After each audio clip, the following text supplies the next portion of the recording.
Hey everybody, how's it going? Down here with a kid, Scroll Soft Portrait Design and Woodworks. What are you guys all up to?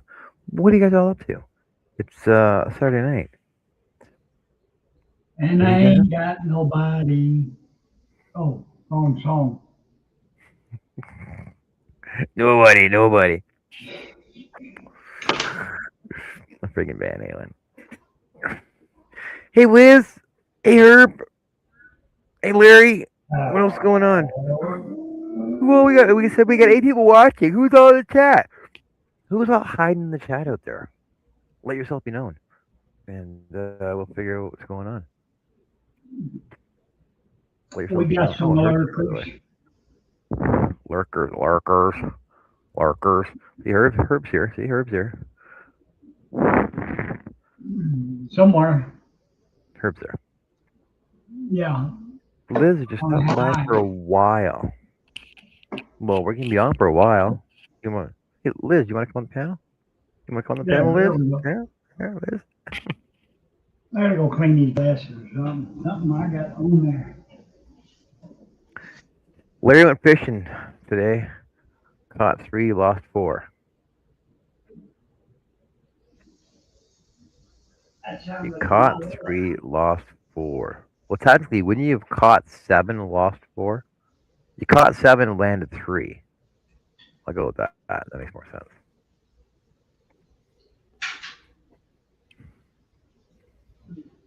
I don't fish. I can't. When's the last time I went fishing? Last time I was fishing, probably 12. So it'd be like 40 years ago. 44 years ago.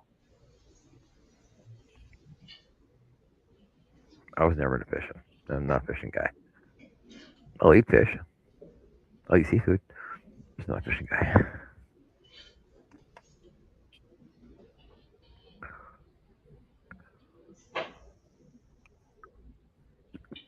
I just ate a mess of catfish.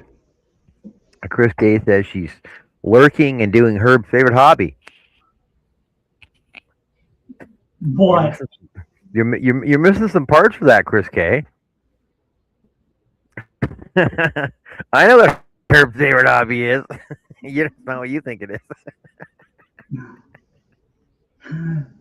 I'm making Oh, patterns. yeah, we're What going off the you rails doing, already. man? This is pretty bad. We ain't even not even 10 minutes in the show and Uh, already off the rails. I know. Hey, now I can see.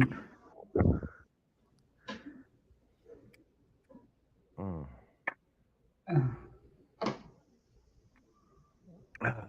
So what else is going on? What's going on with you, Herb? Oh yeah, you're designing patterns. You put some pattern. You put some up the other day on Facebook.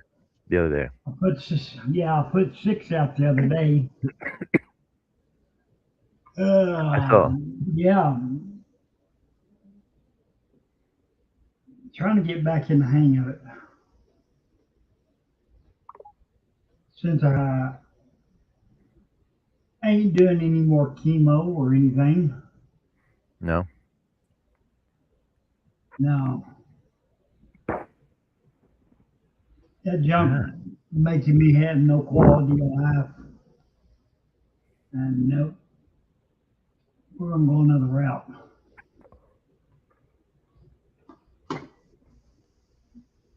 But right now we are cancer free.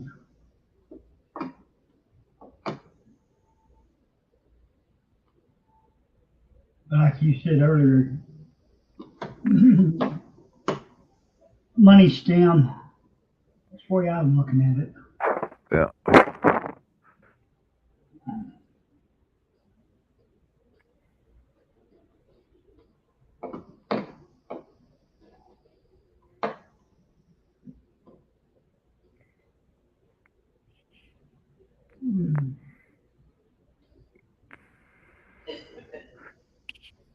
Oh, Liz is doing my favorite thing.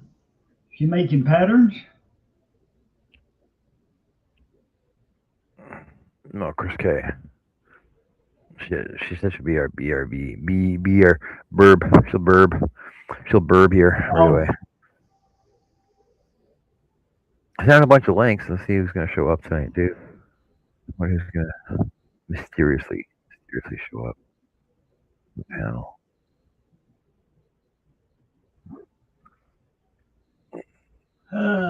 Let's see. Okay.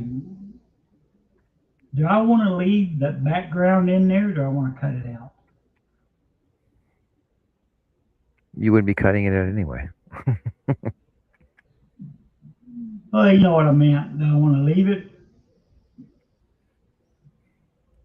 or It put adds it, dimension. take it out?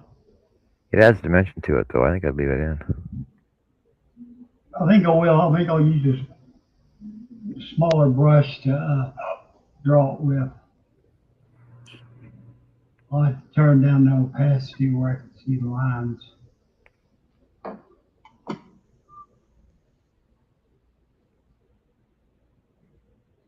God, the last time I've been fishing was 7 years ago. Did I tell you how hard it is to try to fish one-handed with a But bait how do you casting reel it in? reel? How do you reel it in? Well, I wedged it in the handlebar of that scooter.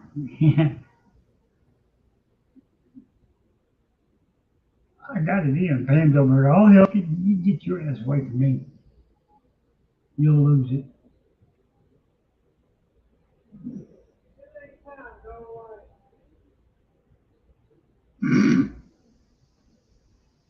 3 small big mouth bass.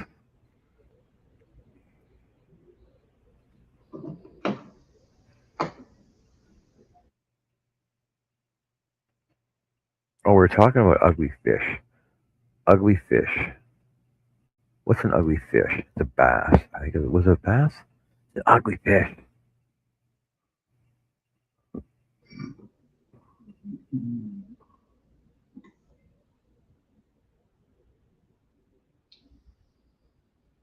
It reminded me.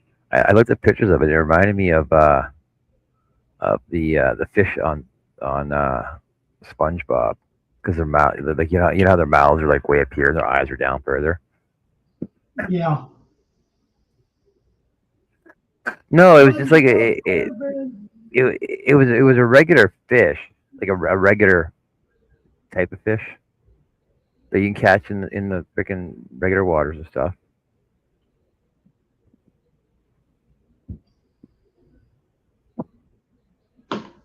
How come this chat ain't moving? There it goes.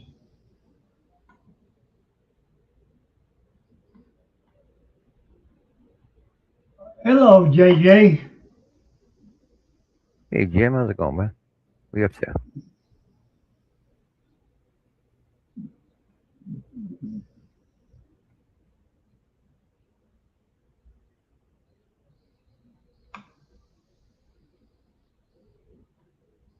Oh, wrong color. Stupid. I didn't know there was so many types of bass. Holy cow! Yeah. I thought it was just a smallmouth and largemouth. No. No. Alabama, Peacock, Guadalupe, sand Alabama, bass. Altamaha, Bertram's bass, Chattahoochee bass, Choctaw bass, Florida bass, Guadalupe bass, largemouth, red eye, shoal, smallmouth, Neosho smallmouth, spotted, Sunwani, and Tallapoosa. I didn't know there was so many. I thought it was just freaking like bass. Bass is bass. Bass is No. bass. Get you a peacock bass. Oh yeah, there's a peacock too, isn't there? Yep. Why wasn't he listed? Why wasn't he listed then? I don't know. But I tell you what, if you ever got one online, I think they fight more than a striper do. Yeah. Yeah. Did they list striped bass? No.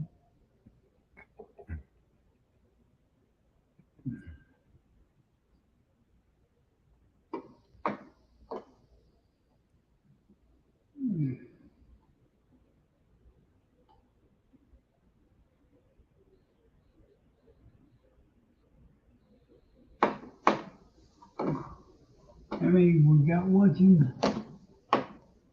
Is it a perch, maybe? I don't know. There's a lot of weird looking fish, though. I can't remember what it was now. Damn it.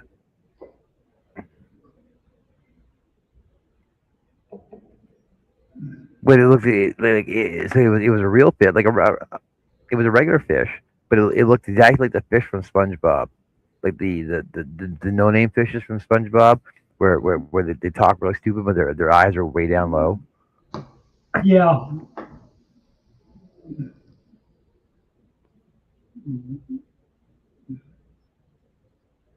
Ah, there it is.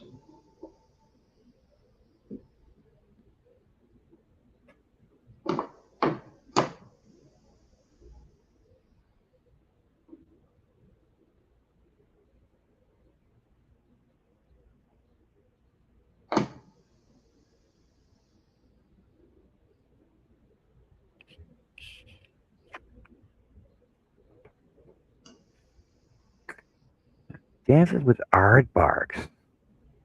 Wow, Where's my cat? it's right Hello, there. Mike.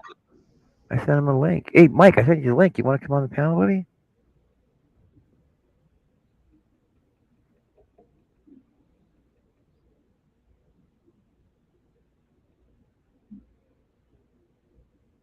No, okay, I'm stuck. No, I'm gonna stop looking at fish.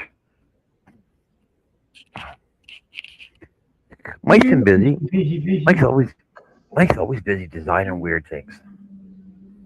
Oh, I wanted to know how Mike's brain works sometimes. This is like he gets an idea and he just freaking goes to paper. You still don't have a camera mic on your computer. Oh my god! Uh, got to be something in the water over on the other side of the pond. You know you can come on your phone, right? They're going to get better. Just saying, you can come in on your phone.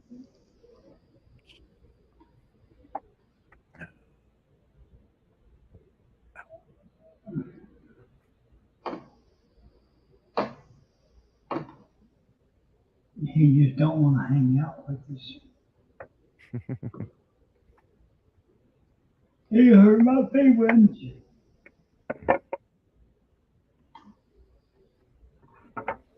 Not on my dumb bone. You got Motorola. You know one of the Motorola flip phones. Would, would a Motorola flip phone still work on the services we got now? I don't know if it will or not. Oh no. Oh, excuse me. Oh, what just happened?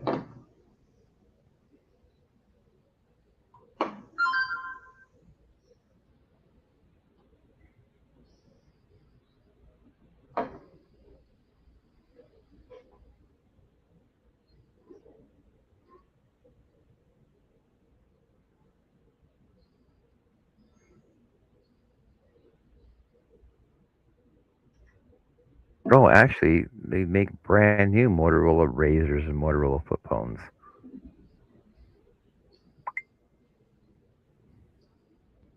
They make new ones of them. Really?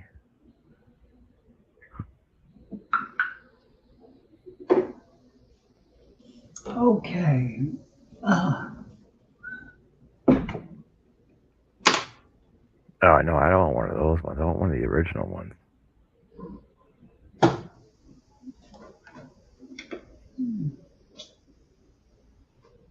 la la la la la la la la la.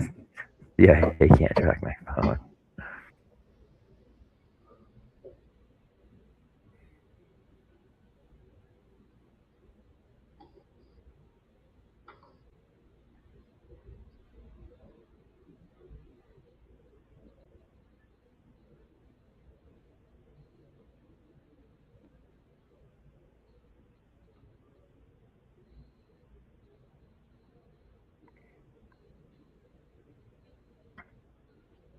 Yeah, see, an original Motorola flip phone from the '90s would not work on 5Gs because they were designed for 1G analog or early 2G digital, which are largely obsolete.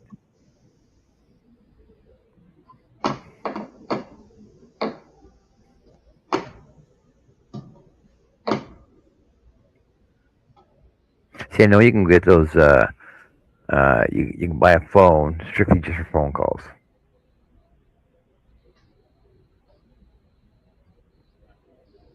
Like no texting, no internet, no web surfing, no nothing, no games, just phone calls. Like back when the original beepers. What was the beeper called? A pager. Pagers come out, and it was just 3 phone numbers. Yep.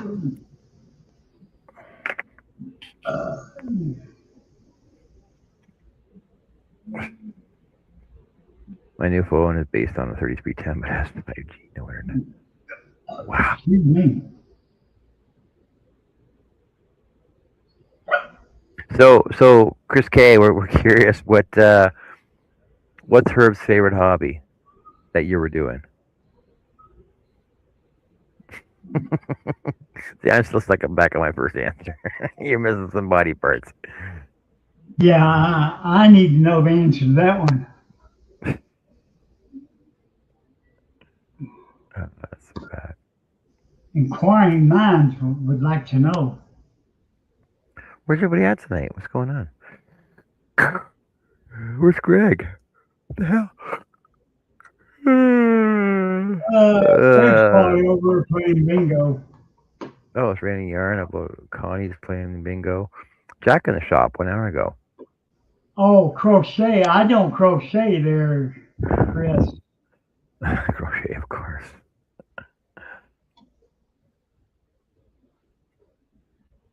Billy Burt says still no shop time. Uploaded a new video 2 hours ago. Yeah, wasn't Billy dealing with a storm or a tornado going through his area or something last week? I actually miss Billy. I actually miss talking to Billy. You know that, right? I miss talking to all you guys.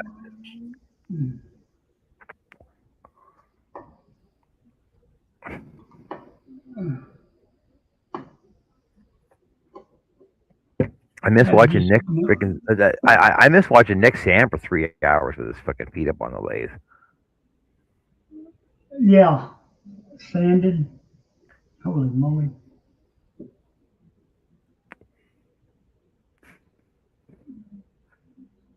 I'm glad I don't spend 3 hours fucking standing. You guys would be like, "What the hell is he doing?" Well, Of course, I don't know if he's doing anything or not. You don't see him posting anything.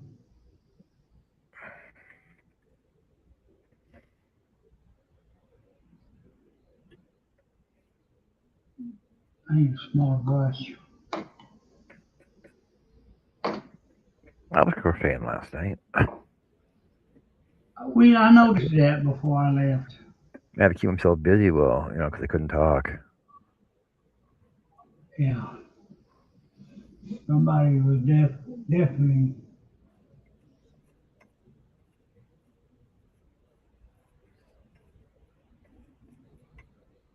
Chris, you are correct. Chris has heard you can do many things besides fishing one-handed. Oh, Chris K. Oh, I'm gonna go off the rails again. Mike says he's posted a couple of manga style drawings lately. Who? Who? Billy Burt or Nick?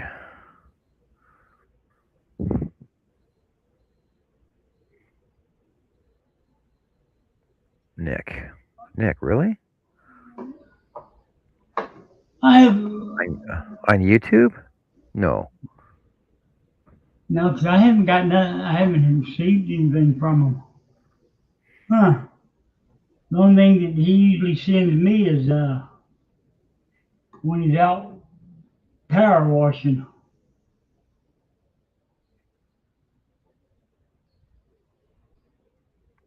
Well, on Facebook.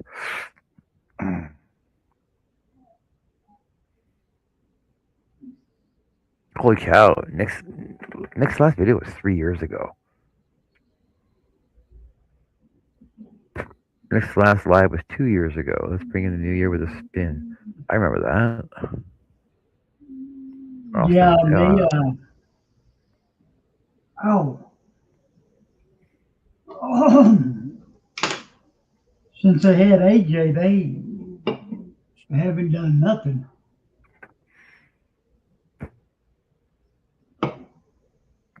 all right, Facebook. What's the hell is Nick's last name? Medley, Yeah, Madly. There it is, right there. I had to stop and think there for a second.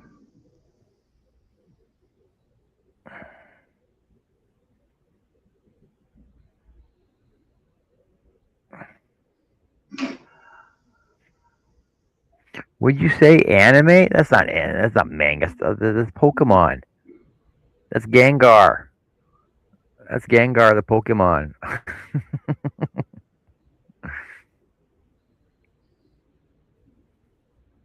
Stitch. Other coloring pages. Whoops, wrong color. Sailing to the I like Sailor Moon. Oh, you know what I better do before I forget it? Save. Look at that. Look at that. February 16th. He's got a picture of a scroll saw on there. Nick's got a picture of a scroll saw on there. He says, it's been a while. Let's see if I remember how to do this. Wow.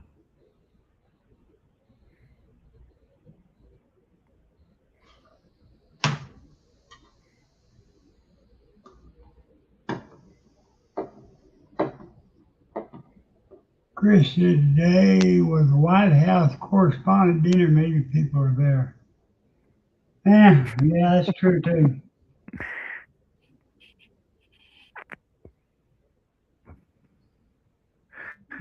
Off the rails. Off the rails. We got no stinking rails. Can somebody help me find it? I can't find it. Oh yeah, my arm's sore. So today, John and his infinite wisdom had to pull down the fence from beside my shop because in the wintertime I had an ice dam on my roof and it let go when it started warming up, and it was probably I'll look at those pictures on my phone. Show those pictures on here. I'll show you pictures of one side of my roof that I pulled off, and there was just as much snow on the other side that I didn't bother pulling off because I'm like, no, because it didn't look like it was that bad.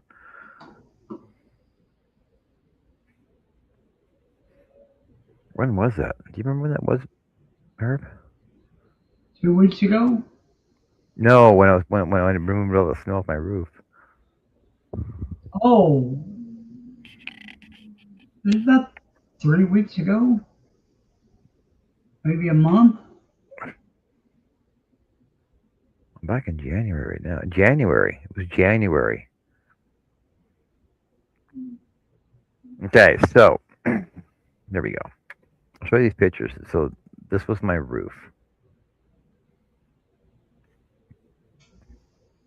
There's also 4 feet of snow on the freaking ground here, by the way. This is my backyard, right, and then my roof. So all this freaking snow up on the roof here. It was about 18 inches thick, and ice from the front edge of my gutters back about 4 feet, right? Now the thing is, so I was out. See, there's a snowdrift. Now it was the same on. It wasn't as bad on the other side of the roof. I wasn't worried about that side. No big deal. So I got up there and I started cleaning it off. And I was cleaning it off. Cleaning it off. It took me like 3 hours.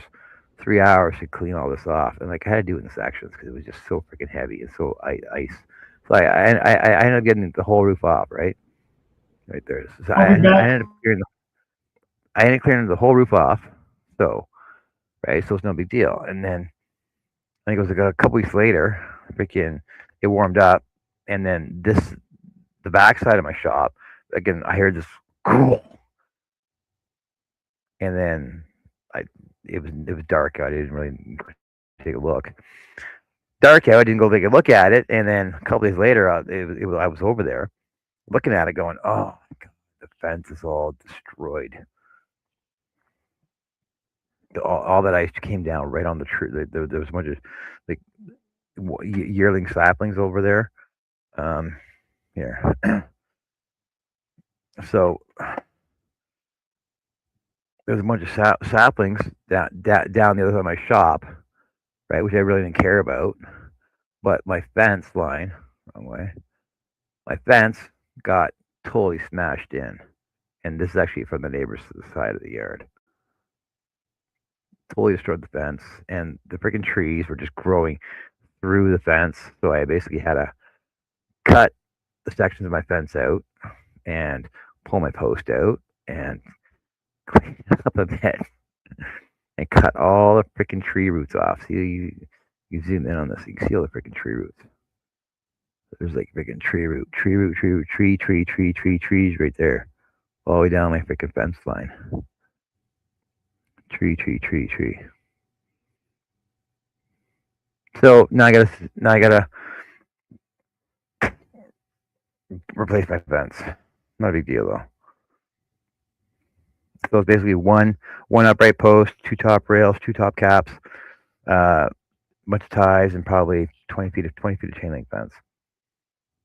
I was just gonna pull it apart and just section it all back together again, but because the trees went through it and it when the ice fell on it pushed it out, so it's all bent and wavy. So I'm like, I'm not even gonna bother.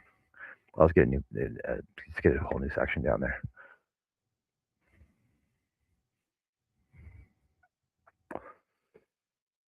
Hey Kevin, how's it going?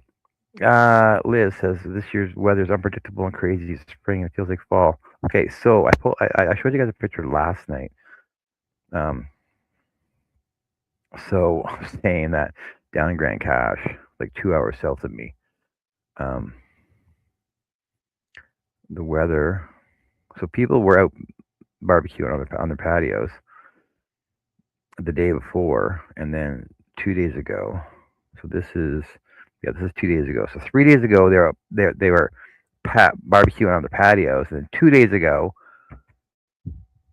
18 inches of snow. Right? Just saying. This weather is stupid. And I know on Highway 63, I don't know if I got pictures of that though. Highway 63 on the way up to Fort McMurray, they shut down the highway because of snow.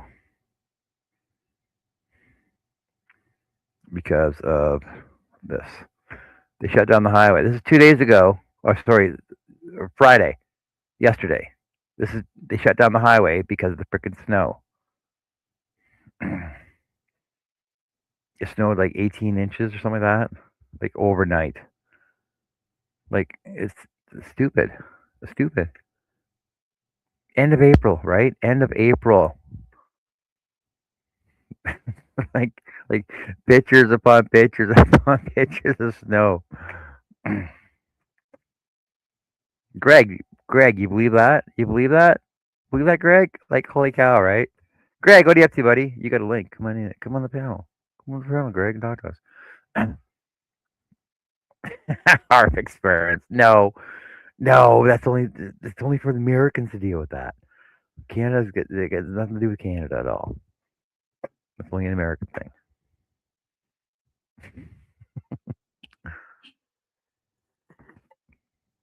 Yeah, Sylvie Spring because Mona on the show last night. Mona was talking about going out and planting today and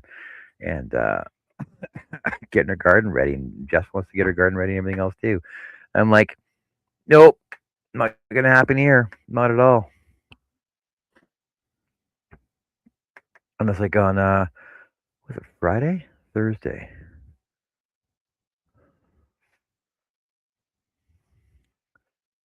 Thursday or Friday? I know we had stupid snow. We had like blizzards.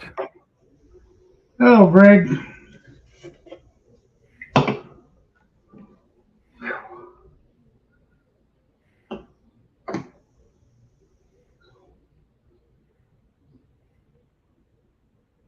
So this was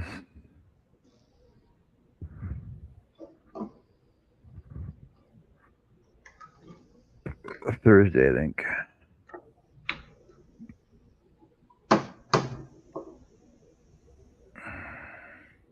Yeah, Thursday. So Thursday there was like 4, like I mean they're not really blizzards. They're more like squalls, right? So like left the shop, went and did a job, pulled down a sign, loaded the truck up, drove across the city, unloaded it there, and then as I got like right before I got back to the truck, like 60K winds and freaking snow and hail just out of nowhere, just right down on us. And I was like, what the hell is this? Come back. So this from the west end, drove back to the north side of the city to the shop, dry. Asphalt's bone dry. There's not even a flake or nothing. Doesn't even look like anything happened. Sun's out, and it's like, what is going on? And then another hour and a half later, same thing happened. What? Just the skies opened right up. Snow, hail, everything else coming down, and the boss is all like, "Oh look, it's snowing again." I said, "No, that's hail." He said, "Listen to it," because we're in the shop. You can hear it hitting the roof of the shop. Hail, like ball bearing size hail. Not quite golf Dang. ball, but like not quite golf ball, but ball bearing size. It's just coming right down, like 5 minutes, and then some snow, some rain, and then gone. And then like an hour later, sun was out, everything was dried up, gone. There was not even a sign of it. Anything happened.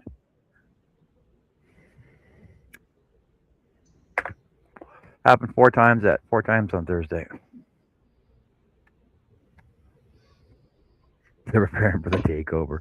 78. Oh my god, it wasn't even close to being that here. Was her what 79 right now? Man, Yeah, my weather's not even like okay. It's warm here today, but it's not even close to that. it was 83 earlier.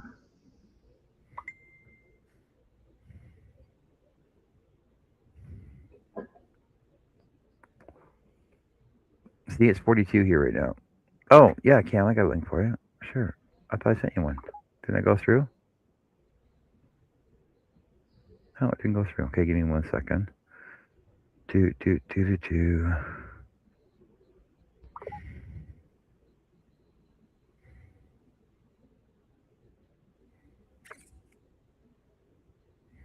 That's weird.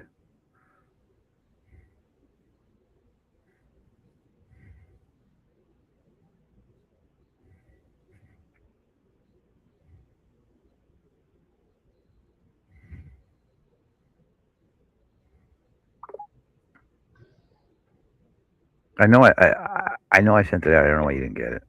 You got it now though. You got it now though. In fact, look, even JJ's freaking hotter than I am. Man, my weather's just shitty. Good evening. Hello, Greg. Hey, Herb. What do you? What's your weather at right now? Weather Selkirk. It's 3 degrees Celsius. It just we went into the deep freeze in 2 days. Really? Yep.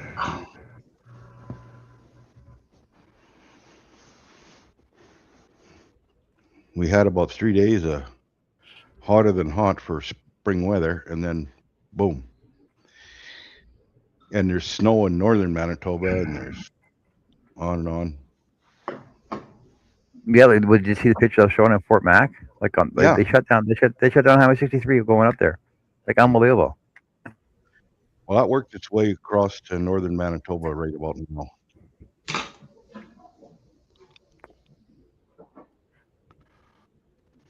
Okay, I got a question for you then. Okay, so did your gas go down 10 cents a liter?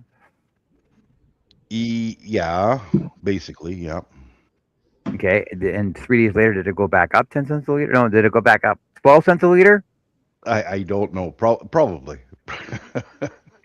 Man, I was so choked. I'm like, okay, so the gas, so it went down on Monday. So the gas across Canada went down 10 cents a liter for regular, 4 cents for diesel.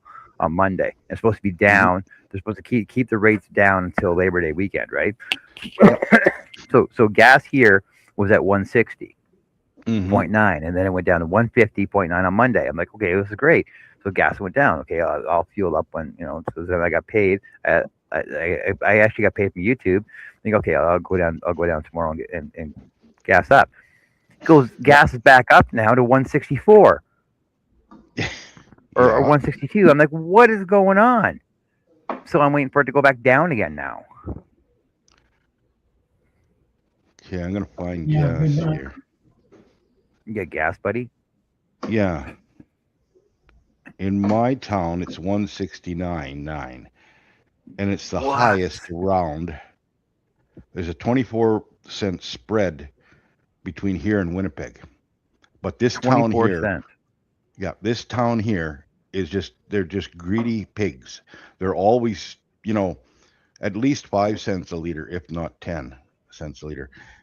And premium gas that I put in my motorcycle, it was something like a 28% or 28 cents a liter difference between here and Winnipeg.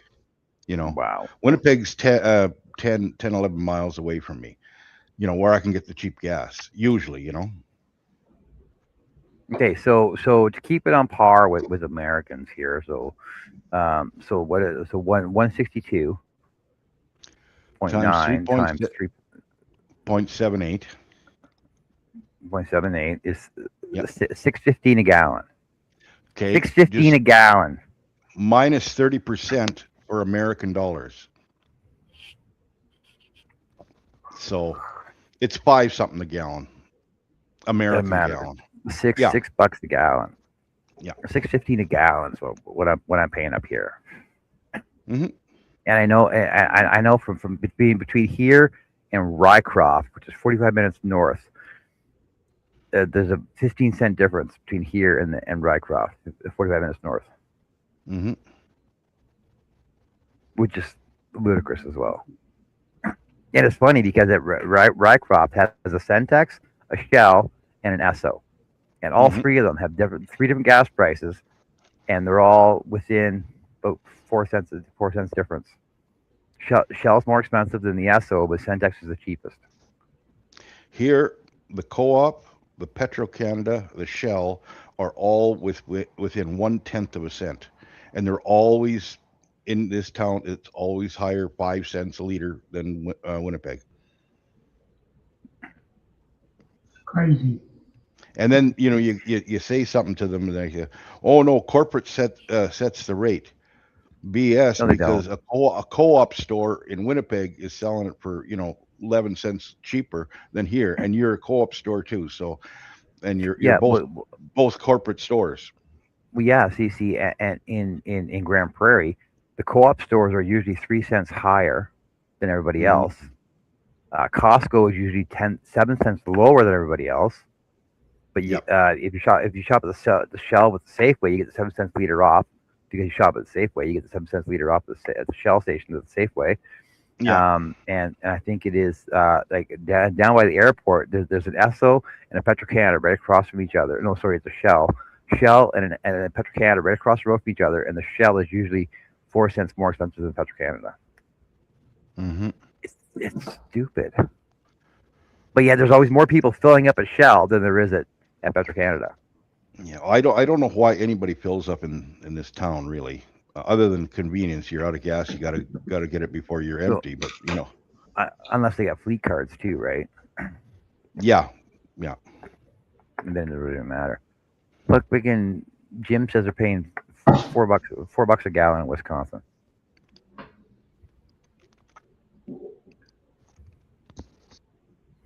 Larry says $4.79 a gallon for mid grade. Unbelievable. I couldn't tell you what gas is here. Well, I remember back. See, when I first started driving, gas was 35 cents a liter.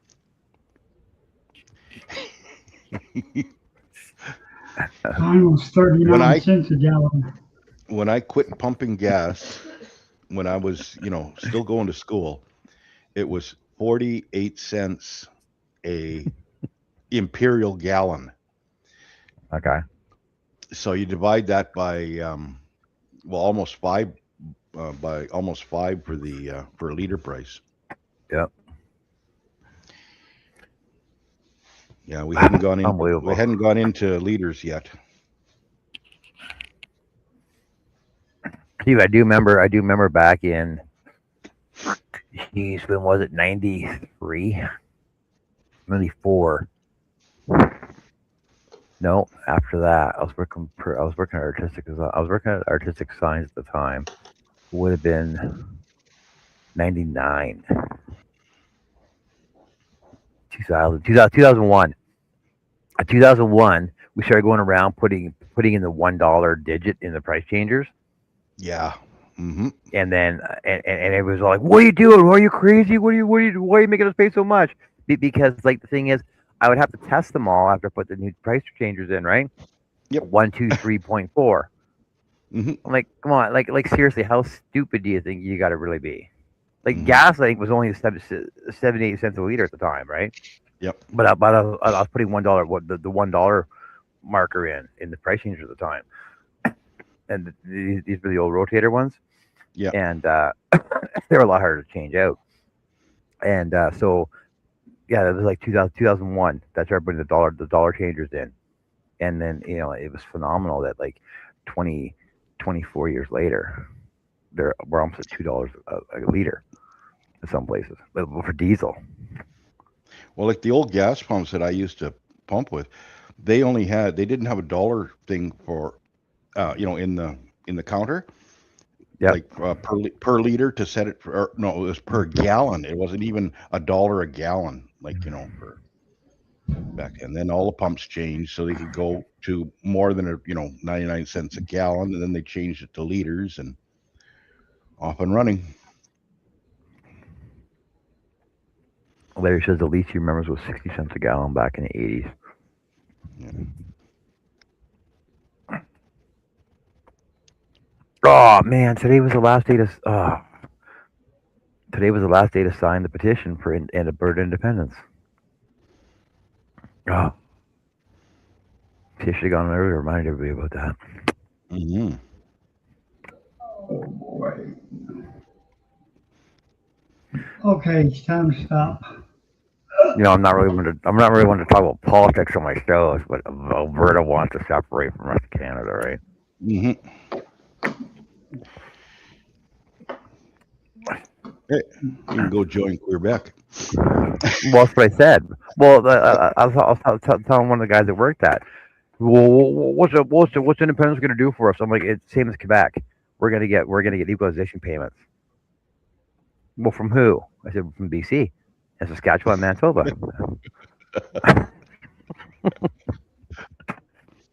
Yep.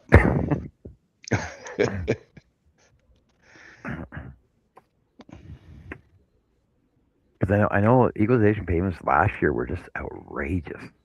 Mm. And you guys down the states don't know what it is, by the way. No. So, show me an image. So equalization payments, basically the government dictates that every province has to be on equal par for their GDP resources that every province gives out, right? So the thing is that Quebec actually doesn't farm any resources because they say they don't have any. They've used them all up, so they don't have any oil, nickel, gas, trees, petroleum, anything at all in their province at all. So the thing is that every other province has to put money in so that every province is on par with everybody else. And according to last year's stats, Quebec got $13 billion combined Yeah, from but every other province. what do you mean they got no resources? Look at all the hockey players they got. Yeah. And Alberta, with the most population being Alberta or Ontario rather, Ontario got $546 million. Actually, Manitoba got 4.7 billion. What are you talking about? Manitoba got $4.7 billion in equalization payments last year. But BC got zero, Alberta got zero, Saskatchewan got zero. because we have all the resources over here. We have to send all our money back down east. All our resources are on the reserves.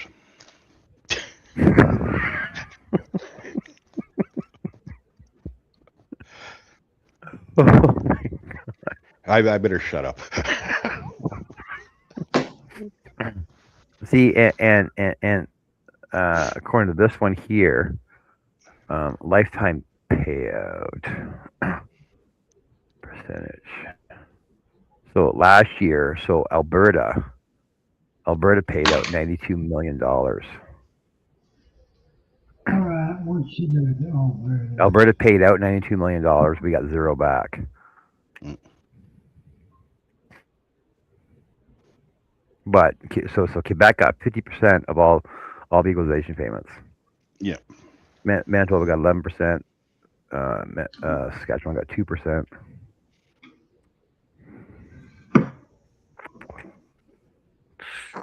Yeah, we have all the resources and we get nothing to send out to anybody. No. Everybody wants Alberta oil, Alberta trees, Alberta beef, Alberta water, BC water. Somebody send me something. Chris Gade's It asking, wasn't so funny, John, Chris. It's sad. why was that funny? Because we're Canadian. Yeah.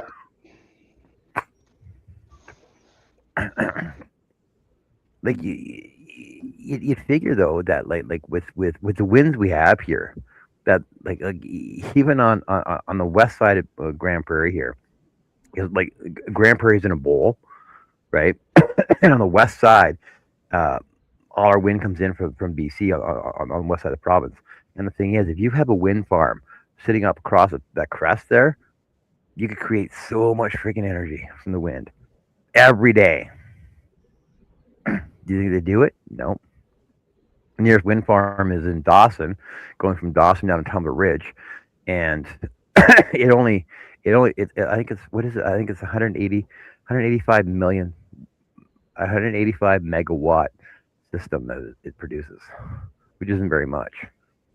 But combined with the 8 dams that BC has, and the new Site C dam up in Fort St. John, that basically BC has free power from all the hydro and electric power that they produce. Like technically, BC shouldn't have to pay any power at all. Well, it's the same as Manitoba. We produce more power than we consume, and we sell to the U.S. and we sell a bit to Northern Ontario and a little bit to Saskatchewan.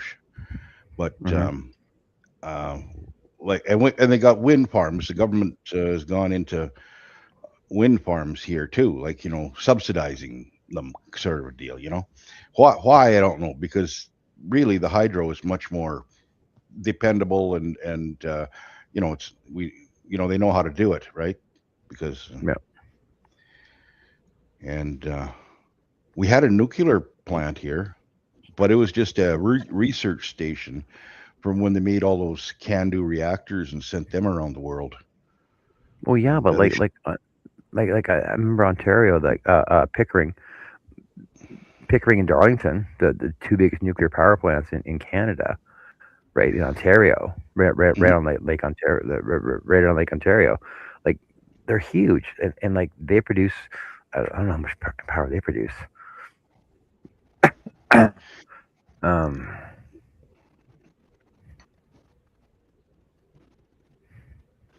I was working for my uncle back when I was 13 years old, and we went out to the nuclear research plant, and they wanted us to drill wells all around a pond.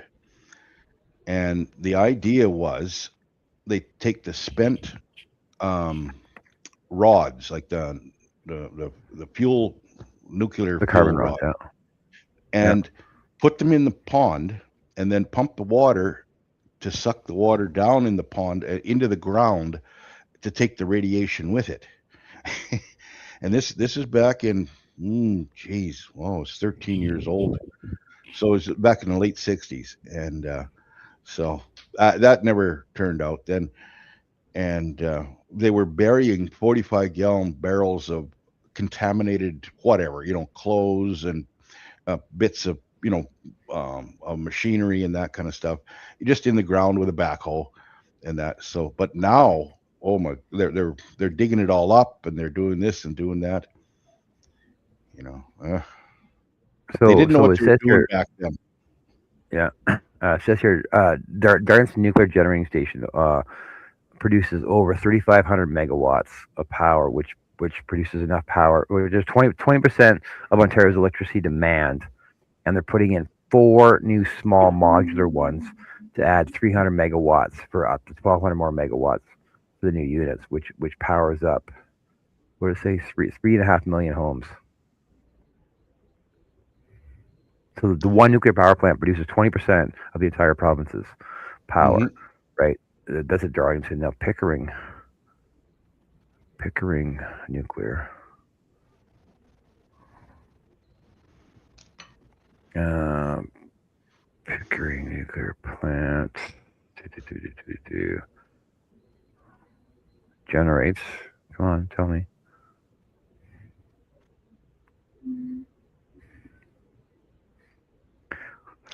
One of the world's oldest and largest nuclear power plants provides 14% of electricity in Ontario.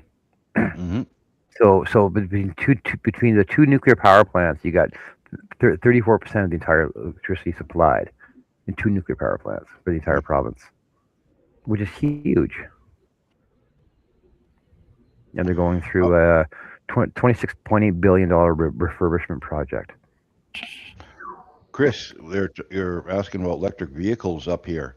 They work fine in the summertime, but the winter comes along and you lose about two-thirds of your range because you got to put a heater on, and then they got heated seats and heated steering wheel and all that kind of stuff. And the batteries, being colder, don't store as much energy, or they're not as efficient. Buddy of mine worked for the telephone company, and the telephone company give him a Nissan Leaf, and it said in the summertime when they got it, or fall, it was great. It had lots of power, but come winter, oh, it was, you couldn't go. I don't think you could go 30 miles without being, getting on empty. Wow.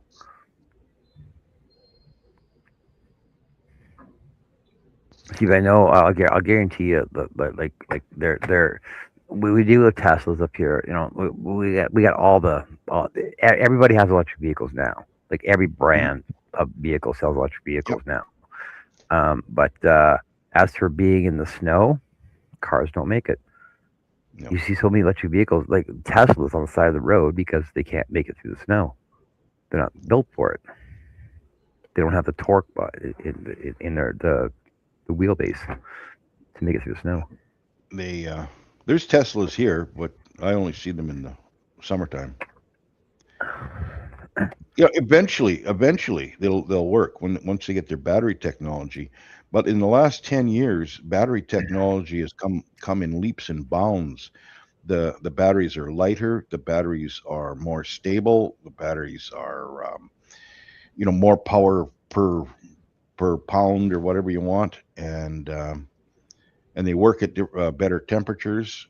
And they've come out with, I don't know how many more different what do you call it, components that make it, like not just lithium ion. They got different ones, and they got one that's called it's called solid state, and it uses glass as as part of its makeup. Really? Yeah. Ho, ho, ho.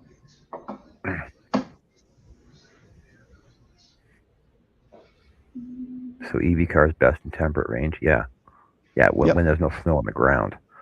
Mhm. And people say, oh well, I need a car that's can go 500 miles on a, or 1,000 miles, or 3,000 miles on a, you know well, every day, no, you're going 7 miles maybe to work and back. So you want to go on a big long trip across Canada, you rent a car. Like there's that. Like you don't have to, buy an EV. What do they call 'em? Not a plug-in, I guess, not a hybrid, but a total EV. You wouldn't buy that to be your only vehicle. You would buy that. Well, well, You know, well, you could, it could be your and only vehicle, but if you wanted to go, you'd either fly or rent a car. see, but I remember the freaking video, the Tesla video, where Buddy was parked on the side of the road with a jerry can, saying, "Hey, I need some gas. You have an electric car? Yeah, I need gas, but you have an electric car, but I need gas. Well, why do you need gas? Because my generator was in the back of the car to charge my car up. Yeah, Oh, so you're using gas generator in your electric car to charge your electric car up to drive down the road, which was ludicrous. Why you just get a freaking gas powered car? Yep, but people ain't thinking.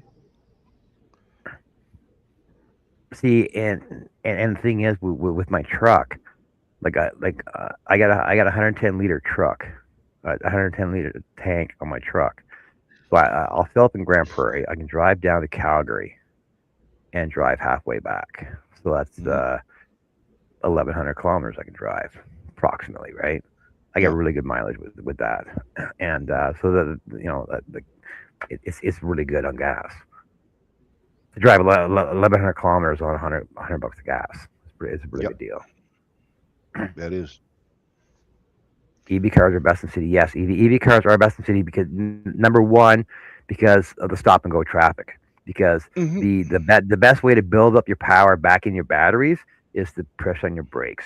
The more energy the more energy gets transferred back to your batteries by pressing on your brakes because the power it's the whole scientific thing. The more energy applied to your brakes gets returned back to your battery system. So stop and go traffic is best for electric vehicles, which is best in cities. Well, all I'll be the right back. Formula One cars have been hybrid for the last, I don't know, 5 6 years, and they're like 600 horsepower gasoline engines and 300 horsepower electric hybrids, and they um, regenerate energy, or what do they call it, regenerative braking, Yeah. to uh, and I don't know that they're using batteries or they're using capacitors, because they have to store it so fast, and then they use it so fast too. So See, I'm thinking and it's a combination of battery and capacitor.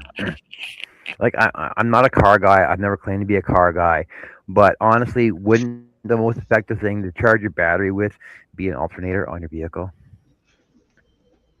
even an Yeah. electric vehicle? Like, wouldn't it make more sense to put an alternator on your electric vehicle that as your tires spin, it spins the alternator, which puts power back in your batteries? Wouldn't that just make more sense, honestly? So that then you can drive unlimited miles down the road.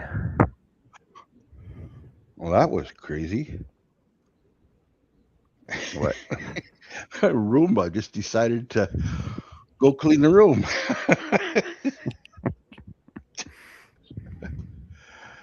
I don't know what that's all about. We got spooks in my electronics. Don't you schedule them? Is it on a schedule? I haven't yet. We only had it for about 2 weeks, but we're just Oh, sitting in the docking station, and then we're talking here. All of a sudden, what's this light? Oh, it's damn things. And the grandkids have the toys all over strewn all over the floor, and it's running in and trying to move around them. And I seen. It's funny you mentioned that, but don't make sense, John. I seen a brand new Roomba that actually has so it'll bump into something and it'll elevate itself up to clear over stuff. It'll go up 1 inch to clear like obstacles and stuff. well, But it this is what still I has thought. never. But it still has not nobody's ever programmed the capability to not go through cat or dog poop on the floor or on the carpet yet. This one does. This one I bought. Oh, it does it. Yep, it's supposed. Like I don't have a dog or a cat, and I usually clean up after myself, but so I shouldn't run into that problem. But it's got the technology to recognize How does animal it waste. recognize? How does it Pictures. One recognize thing if we animal could waste? put that in the middle of the floor. It's pictures and optical recognition, and they Okay. program all these pictures of pet waste into it. I was watching this one video once, and this Roomba went over a white rug that a cat had just excreted on, right? And it was just like this Mhm. white rug was destroyed. The Roomba going back and forth and back and And forth. the Roomba is destroyed too because how you going to get and clean the innards of that damn thing? Can't take it to the car wash.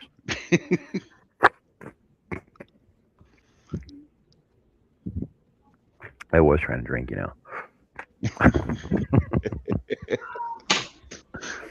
Unbelievable.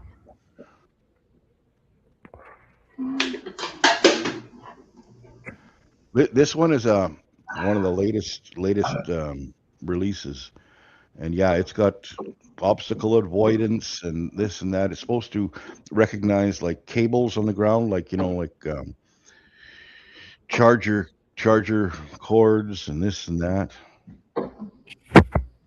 and it's supposed to learn the rooms as it the more times it cleans, it's supposed to learn where it's going.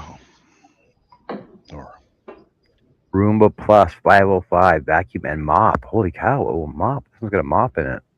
yeah, this one's got a mop too. Mine's Uh, J7 Plus. iRobot Roomba 705. DreamX X60. Well, these are all knockoffs. These aren't even Roombas. Yeah. A 2-in-1 vacuum and mop. Yep. 104. 505. 707. Mine's a J7 Plus. 60-day hands-free cleaning. What? Well, it goes back to the base station and unloads its bin. That's what mine does. Okay, I'm looking at the price between a Roomba and a Dyson. Holy cow!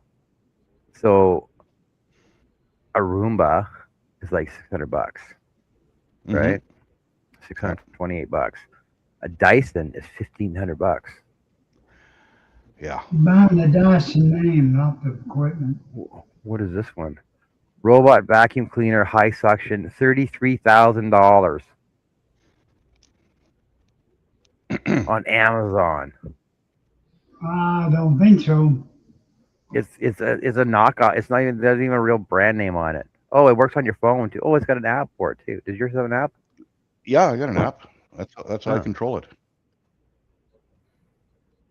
Vacuum cleaner, Chris app says connect, auto Herb and sweeper. I need engines so our chairs will have range. Yeah, I get about 9 miles out of my chair.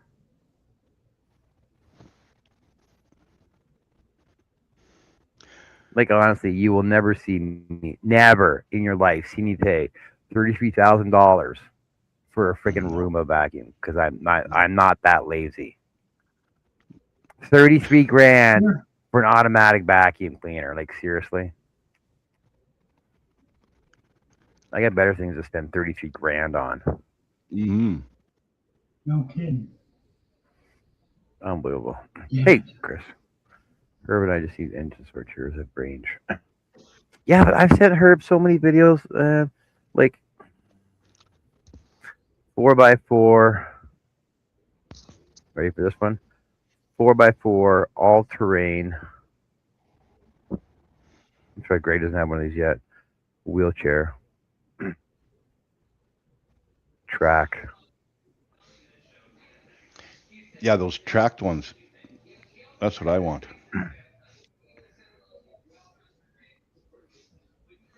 Two See, Caterpillar there's tracks. there's like two versions. Wyoming State Park action track chair.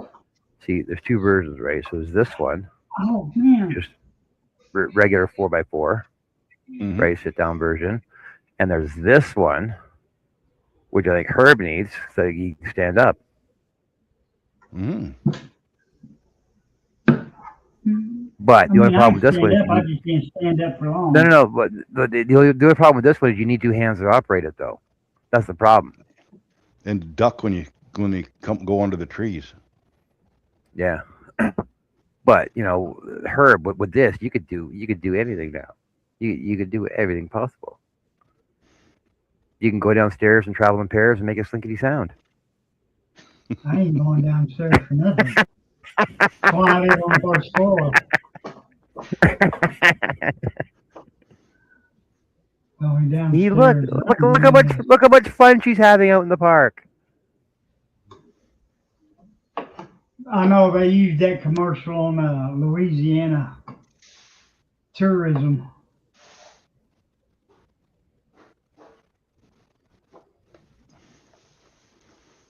Okay, That's kind of getting a rude, little though. closer. Hey, you want to go for a walk? No, I'll race you though.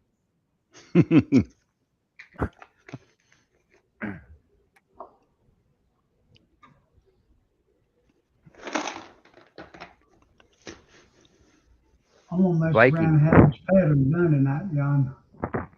Oh, here you go. Here you go, Herb. Look, this one's like a freaking. This one's like a side by side. This one's all terrain. Mhm.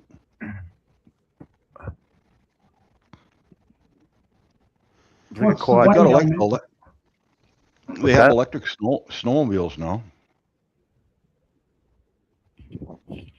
Yeah, the one I have now is about like 100 pounds. Pam throws it in and out of the car by herself. The Viking 4x4 wheelchair. How much are they? Oh, customization options. Drawbacks. Post sale support may be tricky and not very portable. Not portable. Well, then forget that. It's 4x4. How's it not portable? Well, oh yeah. Basically, you need a truck to throw it into, right? Mhm. Yeah.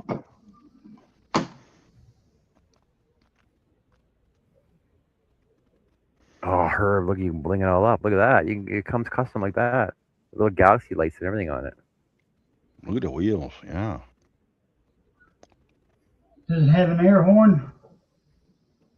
Oh, it's got a cup holder, saddlebag for storage, two different chargers, one for home, one for your car, set of four batteries, an all-weather heavy-duty nylon cover, LED lighting package, built-in seat option, 4-point safety harness. Oh, Herb, look at that. You can recline it. You can sleep in that thing. Look at the recliner on that. No. If I fall asleep, Pam might run off and leave me somewhere. Comes in red, black, blue, green, black, orange, black, electric blue, inferno red, wet black, Silverado silver, hunter camouflage.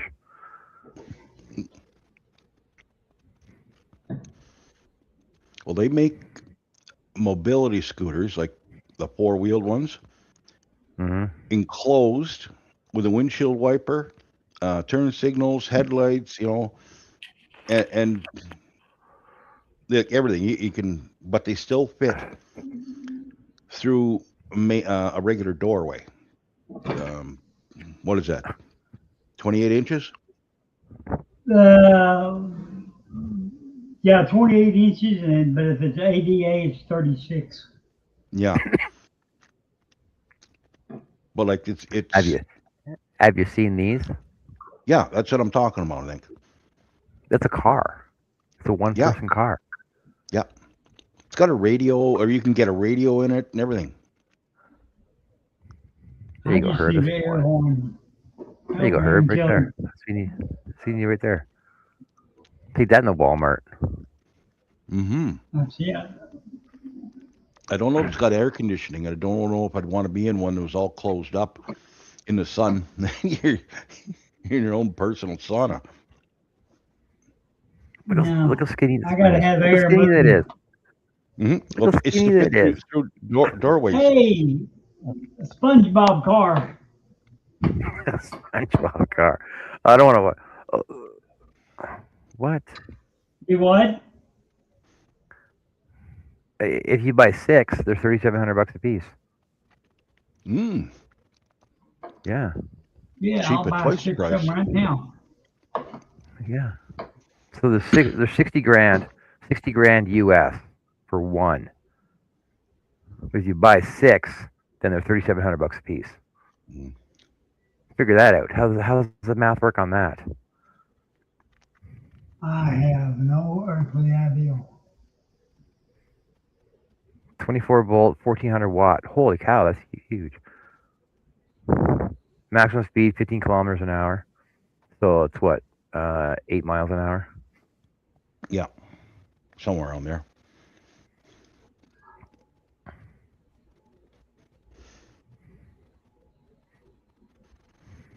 Mine does Okay, 18 let's kilometers see. an hour. 15-degree climbing slope. 14-inch tires. How wide is this thing though? Dimensions. 710. Yeah, these are millimeters. 710 by 1600 by 1590.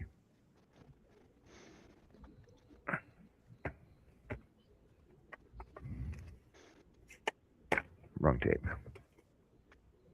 710. So this thing's only 28 inches wide. Yep, it's to fit through doorways. 28 inches wide. Holy cow. By 1600 long. So that would be 63 inches long. So 5 feet long. Hmm. And 1590 high. So 5. So 5 by 5. 5 by 5 by, what did I say? 710. 5 by 5 by 28 inches wide. Hmm. Hey, Spike, how's it going? Hey, My Jeff. daughter-in-law said people notice it in the elevator. Yeah, you could fit that in the elevator. You could fit that in the elevator without a problem. Yep.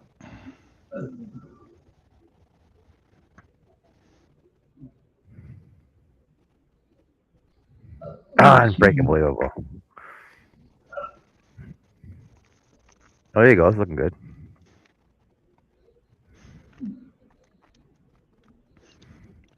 There was a used one of those for sale somewhere around here. And I think it was around 3,500 bucks used, but barely used. A good crosswind would tip it over.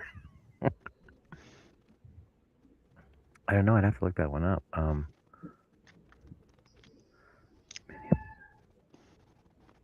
Oh, actually, it's considered an electric motorcycle. 4-wheel electric motorcycle for adults, one-person drive. It is considered a motorcycle. Well, I guess it'd be like the slingshot, right? Considered a motorcycle. Well, motorcycles here have to be 3 wheels only. Oh, the slingshot's 3 wheels. Yeah, that's correct. See, so it's a motorcycle, but it has seatbelts. But you have to wear a helmet with it.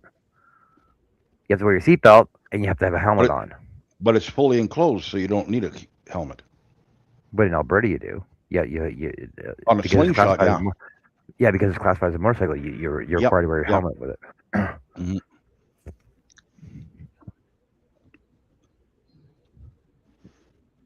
How heavy is a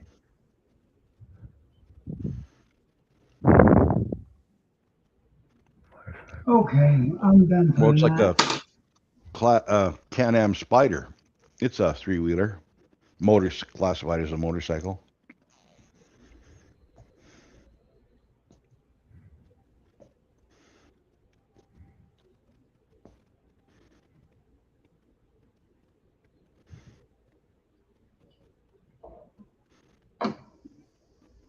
La la la la la la. Doesn't even say the weight on this thing though. How much does it weigh? I got the dimensions, I got the battery size, everything else. I need to know how much it weighs though. Probably around 500 pounds. Chris, I know that feeling.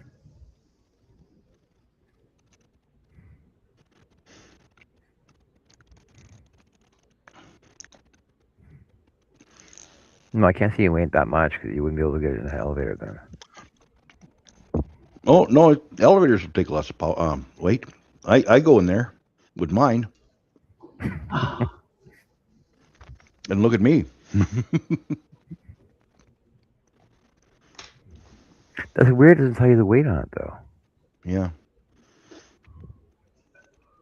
The oh, thing is, oh, the oh. batteries would weigh near as much as the rest of it if they're sealed lead acid.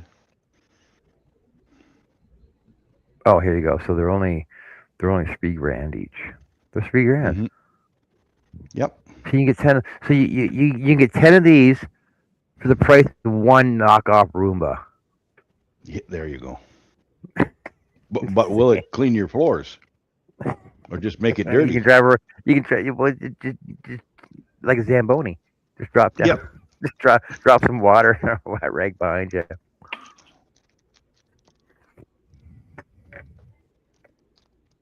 Just like that, I'm out because I took my license. We just got to get it reclassified as a an off road. You got to get one of the off road vehicle ones. Yeah. Then you don't need a license for it. Well, Then it's just a wheelchair.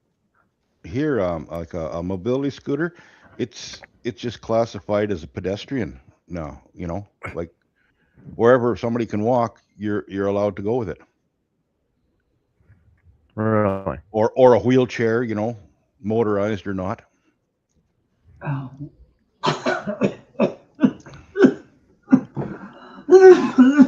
I don't know.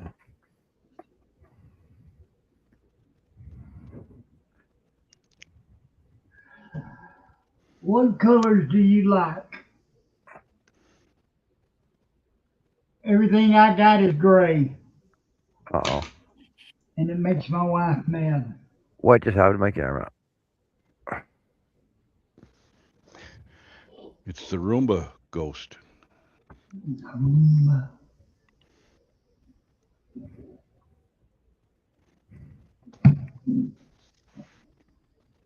Herb, your favorite colors are red, gold, and green. Those are the colors of your dream, aren't they? Come, chameleon. No, No? always gray. Gray. Oh, like your shirt. Yep, The one you never change. I got 12 shirts. They're all gray. I've got 3 drawers full of t-shirts that are all gray. Some of them have paint on them. Well, you think as a painter though, you want white. Oh, why? No, So, no, no, so, no. so. We Okay, did I it. got a question. I got a question though. Why is it when you go to any store and you're looking for painting equipment? Why is it white pants, white shirt, white gloves are the choice of painters and white rags? Why white? Same reason why the bakers wear white. Well, because of flour. Well, what about butchers then? It's just Oh something that yeah. started. The idiots from across the pond started years ago. We did Well, a church years ago down the street. The company I worked for then, you had to have solid white on. White shirt, you wear shorts or pants, but they had to be white. And we're doing a church, and this lady comes up to me, while we're sitting there having lunch. She said, I'm sure glad they let y'all out of prison to come paint our church. I looked at my boss. I said, that's it. I'm not wearing total. When I come to work tomorrow, I'm going to have a different color shirt on. He goes, well, I'll fire you. I said, well, I guess I quit tonight. After that, I could not wear solid white. I was into archery years ago, and what do they call it? The FIM or something like that. It's a sanctioning body. It's kind of like soccer and cricket and all those games. They're all sanctioned under this federation of something something or whatever.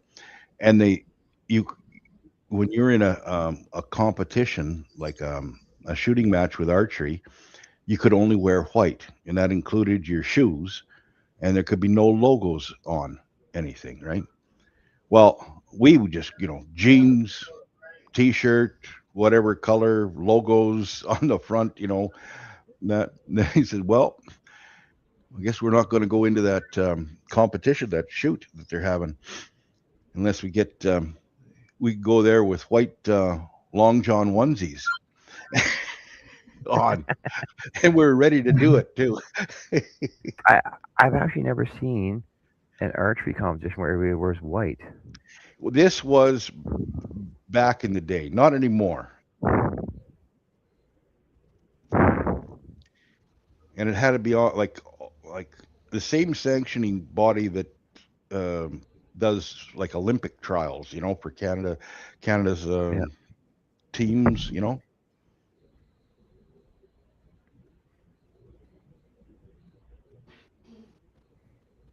Oh, okay, okay. So, okay, several types of archery competitions traditionally or currently require white clothing, often stemming from historical rules designed to present a clean or cricket-like appearance.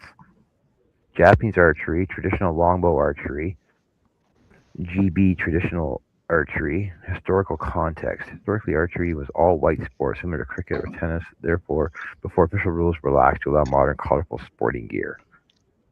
White is not strictly mandatory for all clothing in modern tournaments, while World Archery and affiliated associations like Archery Canada specifically prohibit camouflage clothing and blue denim, favoring clean professional attire. Oh yeah, they just want you looking professional. That's all it is. But still, yeah. Yeah. like, why would you not want FIFA, that's probably the one, Chris. that's soccer?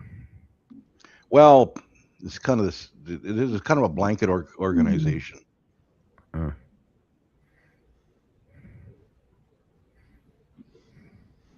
Oh man. You know, I'm curious Ah, about though, Mm, like watching the Olympics now as opposed to watching the Olympics back in the '60s and '70s, right? Like, okay, yeah. you had gym shorts, right? Like Adidas gym shorts, three stripes down the side. You know, they were basically mid calf, loose and baggy, yeah. right? With your two top gym socks that came above your calf, Mm. right? Like whatever happened to proper gym attire like that, as opposed to these girls in beach volleyball and freaking whatever wearing thongs as their official garment. It's all for the ratings.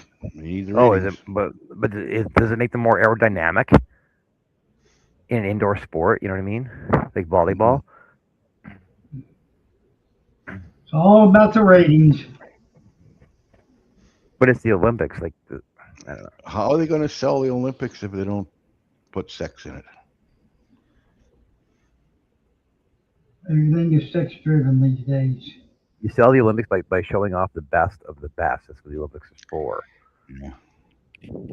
I will not watch an Olympic competition that is judged by, you know, um, it's a judged event. Only timed events will I watch. The business of, oh yeah, the Russian judge doing skating, gives them a gives them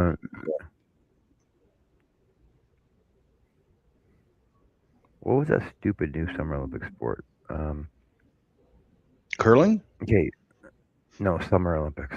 Um, Oh, Athletics, aquatics, winter diving, water polo, cycling, fencing, gymnastics, bas- breakdancing. bas- break dancing. Yep. Like, what the hell is? When did break dancing become an Olympic sport? Skateboarding. What? When is skateboarding? Skateboarding is an Olympic sport now, apparently. Sport Well, climbing is an Olympic sport. snowboarding has been an Olympic sport for quite a while, so I can see them No, going after skateboarding. skateboarding though. Come on. Yeah. Like, what's sport climbing? Yeah, I gotta stop. Starting to get cross-eyed.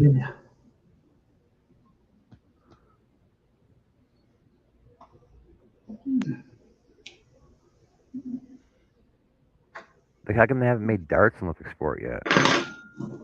It was, and then they pulled it. Oh, too much drinking, or lack I of guess drinking. People were getting proper. It's they, like curling. they couldn't Curling's find any. technically a drinking sport. Yeah, they couldn't find any goalies for the dart team. Goalies.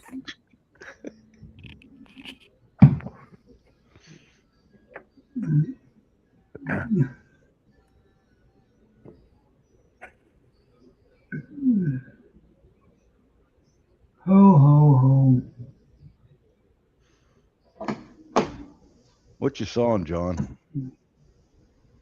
What's that?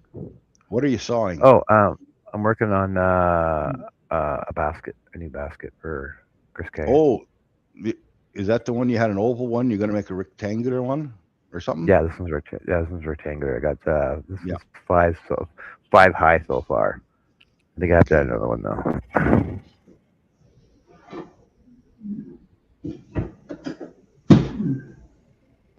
Yep. I think I need to take out the trash tomorrow.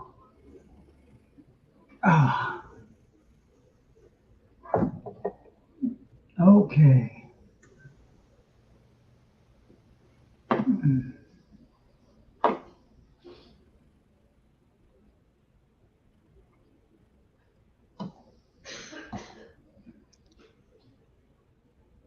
Yes, sir. I'm almost finished with this. I think I'll finish it tomorrow.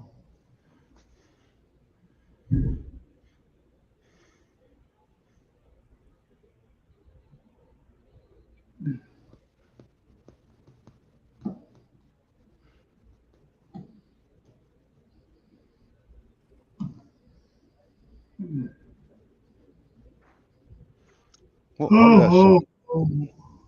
that song go? Something or other, and take out the trash. Yakety An old, yak. yeah, that's Yakety what, yak, don't talk back. what was the line though before take out the trash? I don't know. Yakety yak lyrics. Yakety yak, don't talk back. Holy moly, look who's in the chat. Take out Uncle the Russ. take out the papers and the trash, or you don't get no spending cash. If you don't Yep. scrub the kitchen floor, you ain't gonna rock and roll no more. Yakety yak, don't talk back. Just finish cleaning your room. Let's see that dust fly with that broom. Get all the garbage out of sight, or you don't go out Friday night. Yakety yak, don't talk back. Let me keep going. Well, I've got a Roomba, so I'm okay. Exactly. What's going on, Russ? Mr. Rusty Nails. How's it going, buddy? What have you been up to? I don't know, but he better come back because his percentage of patterns are done went way down. Way down. You're going Hey, down, Rusty. down, down in the ring of fire. Burns, burns, burns. Oh, And that I'll didn't call come. Rusty. You remember that one, John? What's that? And I'll call Rusty. Oh, yes. Look up. Look way up. Yep. Rusty and Open the Jerome. door. Rusty. Well, that'll be the day.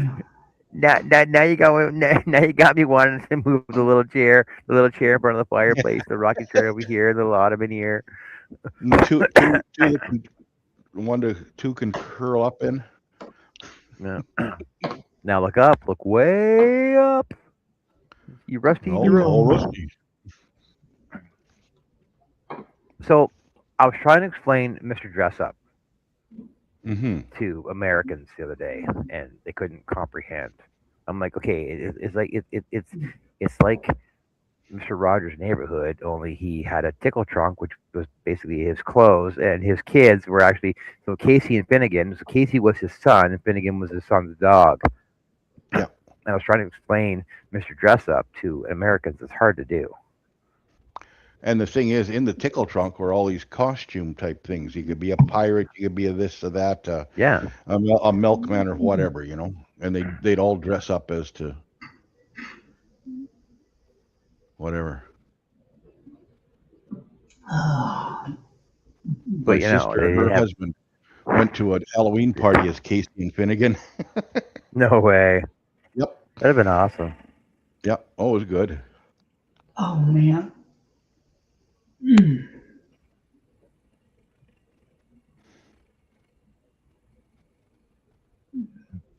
I guess Yeah, it the was. worst This part would be sounds getting like confused.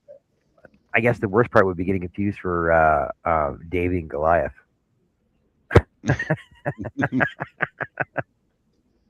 Bye, bye. You remember Davy and Goliath, right? Barely. barely. Hmm. You talking about the dog?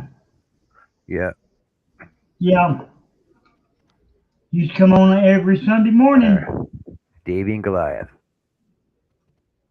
Christian virtue shows, right? Oh Yep. yeah. Okay.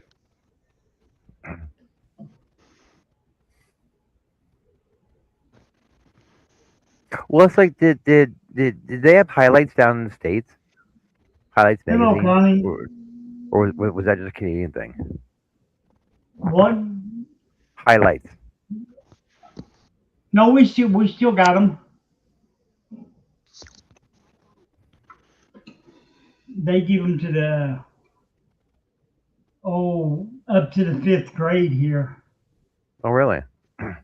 Yeah. I remember, like, I Never heard remember of them. highlights. Highlights. Yeah, never heard of them. There was a card. There was a cartoon in it. It was Doofus and Goofus.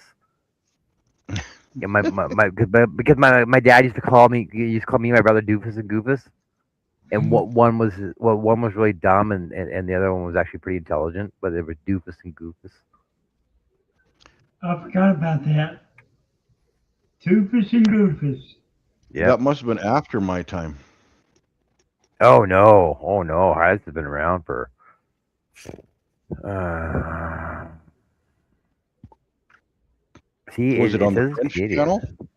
It says it's Canadian. No, no, it was an actual magazine. So it was started in 1846.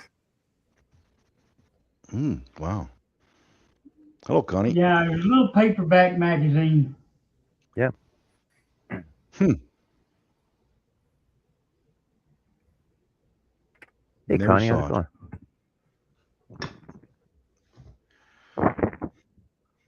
going? Now, do you remember Shaolin? No. There was Friendly Giant was a 15-minute show, and Shaolin was a 15-minute show on CBC here in Manitoba, anyway. And they'd come on one after the other. Trying to think of that other show that used to come on. And they just spoke French. Really? Yep. There was an old woman, right? And a much younger girl, and I think there was some kind of mouse puppet in it, and they would.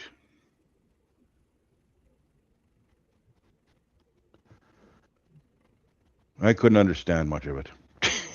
It's in French. Oh, shut up. Oh, See, I remember Saturday and Sunday nights watching CBC. It was like Beachcombers and Oh yeah. Highway to Heaven, Littlest Hobo, Disney on Sunday night, right? Hmm. Disney on after roller derby. No, we didn't watch Roller Derby. It was too violent. What? You didn't watch roller derby with Skinny No, Minnie too Miller? violent. what?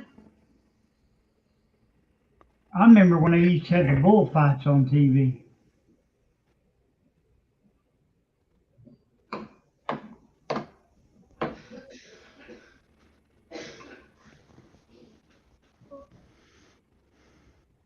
That was the deal. Saturday night you watch wrestling, and then after that you watch the bullfights. Wrestling. Then you got the national anthem, and TV went off. Wrestling on Saturday afternoons. Now it always come on at 10 o'clock here at night. See, I do remember Saturday morning cartoons though, where you had like 4 hours of freaking cartoons on Saturday morning with Yeah, like hardly any commercials. all those violent ones that we're not allowed to watch now. Oh, Bugs Bunny and Wile E. Coyote and Hanna Barbera. Yep. Yeah, the violent ones.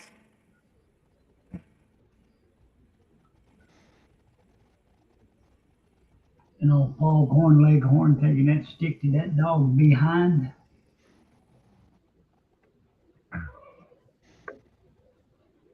I was reading something the other day about Roadrunner Coyote.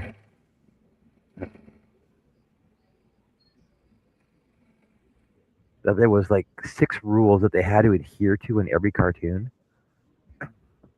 Well, And they abide by all of them. Rules of Coyote and Roadrunner. Yeah, like for example, the Roadrunner could not leave the road. He had to stay on the roadway. mm, Okay, the Roadrunner cannot harm the Coyote. Only Acme Products failure or ineptitude can. The Coyote can only be aided, not harmed. The Roadrunner must stay on the road. All action must occur in the Southwest Desert. Yeah, like there's actual rules that they had to adhere to on every show, every cartoon show, and that's what actually made it a really good show. mhm. Yeah, so there's actually 9 rules. The Roadrunner cannot harm the Coyote. The Roadrunner cannot harm the Coyote except by going beep beep. No outside force can harm the Coyote. No outside force can harm the Coyote. Only his own ineptitude or failure of the Acme Products. The Coyote could stop any time if he were not a fanatic. Repeat, a fanatic is one who redoubles his effort when he has forgotten his aim. Rule 4. No dialogue ever except beep beep. The Roadrunner must stay on the road, otherwise logically he would not be called a Roadrunner. Right? Logic on a cartoon. Yeah, okay. Logic, yeah. Rule 6. All action must be confined to the natural environment of the 2 characters, Southwest American Desert.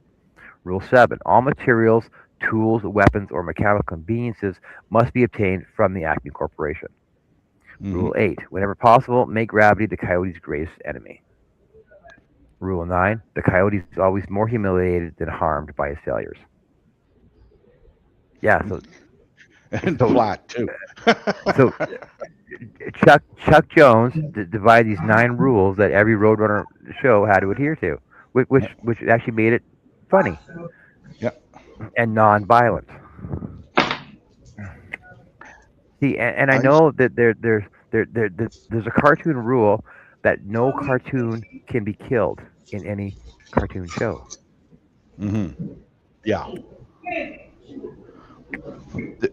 I saw a meme somewhere, and it had to do with painting a tunnel on a wall, and coyote. I can't remember what it actually was, but it was funny as hell. I wish I could bring it up now. Bird here or something. Hey everybody! Hey Herb, guess what? It's Russ. Holy shit! What are you up to, buddy? Wait a minute. Get your camera, take a picture. Oh, I read this. I got that met him. What's going on? What are you up to, man? What have you been up to? Where Where you been hiding? Hold on a minute. Let me turn one of these things off. Man, it was just constant barrage. Kept coming and coming at it. I forgot I had the other show still on. All right, now I can hear you. What's going on? Where you been hiding at, Russ? Man, I've been piddling around the house. And according to my wife, as usual, not doing much of nothing, but doing just enough to keep her off my back. Oh yeah, of course. Oh yeah, just enough. Not much over, just enough. Walking a fine line. Yes, sir. And if I get that little twinge in my back, and I kind of jerk myself, and I had to hurry up, get back on the good side of the line. Just I don't see the chat. Where? How come I don't see that? Let me turn it on. There it is. Been a while since I've been in, and I kind of forgot where things were. They're just saying hi to you. Don't worry, it's no big deal. Yeah. Well, hello, everybody. That was for our don't good even friend, sneaking to hang Wesley. out some more anymore. No, well, I had to Yeah, eat because I didn't want to be accused of eating on your show. I just got done with a calzone. So, What? Yes, Well, I see, did. but it's funny because my last show, I think it was, we're talking about yeah, Russ would only come on the show and eat. All he would do is come on the show and eat. I'm trying to turn over. And it would drive Charles nuts. Yes, Charles would I always be know. fucking hungry. Trying to turn a new leaf, and I got Russ and his bowl of Fruit Loops or something. I know, man. Don't tell her what would be on my plate. Ice cream. But it was always it was always the dogs. Wah, wah, wah, wah, wah, In the background, whining for food. Yeah, well, ain't there two of them sitting right here now? It's just me this week. The wife is on a cruise with her granddaughter and her parents. How did you pull that? She pulled it, and I'm tickled pink with it. So I got 5 days peace and quiet, unless the dogs get chippy. And right now they were barking a minute ago. One of them, I don't know what he wants. Yeah, she done posted pictures. Yeah, I know. I saw one. She was wanting to get in that hot tub or swimming pool. I don't remember which one. Her and her granddaughter. Her granddaughter's 12. She'll be 13 in September. And it's her first cruise, so she went out there and said, "Okay, I'm happy to get on that big boat." Okay, go ahead. That's awesome. Yeah. They're supposed to have a pretty good time. They're going to swim with the dolphins as an excursion when they get to Cozumel.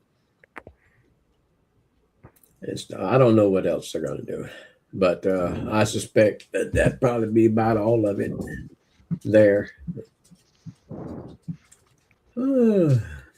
So what's been shaking? I've been seeing, well, you had a show on the other day I didn't get to make, but then you pop back in with another one with the hooks, whipped, and chain. I said, I ain't making that one either. And I said, God dang, I saw a message from, okay. I didn't see a link. And I said, well, God dang it, let me click on it and see if it does something. Yeah, there was a link there. Hey, yeah, Nancy, it was just invisible. Hey, Nancy. Welcome back, Jeff. Hello, Nancy. Hello, Nancy. No, it's Spike. Call him Spike. Come on, Spike, guys. Spike. Spike. Yeah, Spike. Sorry, Spike.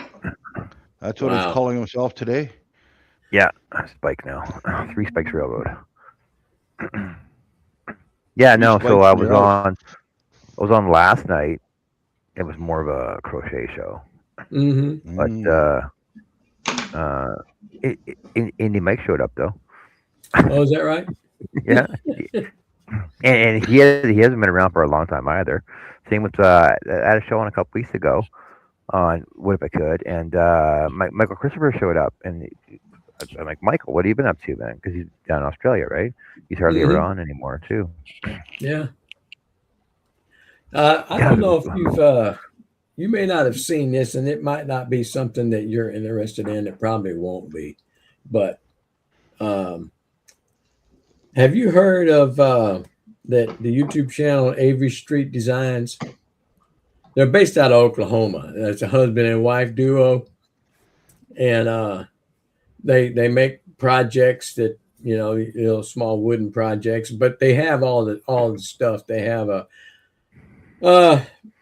I guess they got a 3D printer, but they got laser engravers and they scroll and then they make stuff without all of that as well, wooden stuff. But I was watching the show. There's brand new a couple of days back, and they got a company called Eufy makes, and they have it's a printer that you can print directly onto wood, and you can take a photograph and print it directly onto wood with no ifs, ands, or buts, and it looks just like the photograph. And I looked at that, and it says it can also print in layers, so it can be like a 3D image up to maybe 5/16 high at the most. And I looked at that, and they showed some things, and it's kind of like I want to say it was one of those where like a Kickstarter deal, but I'm not sure that it's Kickstarter. I think it's the companies out there, and they haven't put the product out until I think next month, and but they didn't say the price, and so I didn't find it on the website yet about the price, but it looks interesting. It prints on metal. It'll print. You can print on metal. You can print on wood. And something else it was doing. They were doing with. There was 3 things that they did with it. But when they did that 3D and it's built up, you can actually see that it's layer upon layer. And, it was really neat. I'm just going through their videos right now. There's an InkSonic DTF printer that that's direct to fabric though. That's not the same promoting. one. Look at Eufy. Okay. It's EUFYMAKE. That Okay, was I the will. He's promoting the printer that they had. promoting an I don't know if it X-Tool was- F2. Was it resin? I don't remember the particulars on it, by God, but it looked interesting as all get out. Oh, Greg, resin. So, my boss was telling me that his son bought a brand new 3D printer. I forgot to catch the name of it. What he got, and I mentioned this other printer that I was looking at. I seen a video for this 3D printer the other day. It's got a 48 by 48 inch square base and prints up to 72 inch. Oh, sorry, prints up to 82 inches. Wow, that's a big one. Yeah, like you can print full size statues in this thing. Yeah, print people. Where would you put a Russ? Where would you put a printer that size in your freaking shop? Nowhere. Mhm. I'd have no place to put it. Well, you got to clean it out first and get rid of your. Well, I'd Yeah, have to get well, rid of the CNC and stick it right there. You see it's up against the wall, isn't it? Up against the wall, you redneck mother. Yeah, I you gotta remember get your windmill up and working first. Yeah, I don't know that little printer spiked my attention. That looked pretty neat, real neat. Oh Lordy. What about that one you were ordering from Canada? Do what? Well, what about that one you were ordering from Canada? Oh, the CNC. Yeah. It's still in my bucket list. I haven't done anything with it yet. Oh, I thought you bought it. You're waiting for it to be shipped up. No, haven't. Oh, okay. But Okay, when I do, then it'll probably be that particular one from that company. Oh, okay. CNC. SIENCI. CNC. Yeah, that's how I spelled it. Yeah. Pretty cool. So, Yeah. I remember when you first mentioned it to me a while ago that I was on their page and I was looking at it, and now they won't stop sending me. I can't even unsubscribe. I can't unsubscribe the emails from them. I don't know. Well, that's annoying. Who is Three Spikes? Jeff Wolsma. Oh, okay. Otherwise You're saying known as. They didn't have the usual Saturday night Let's Talk Shop at Russ program on. He said that's a good one. Yeah. They did the Steve Good memorial thing. program.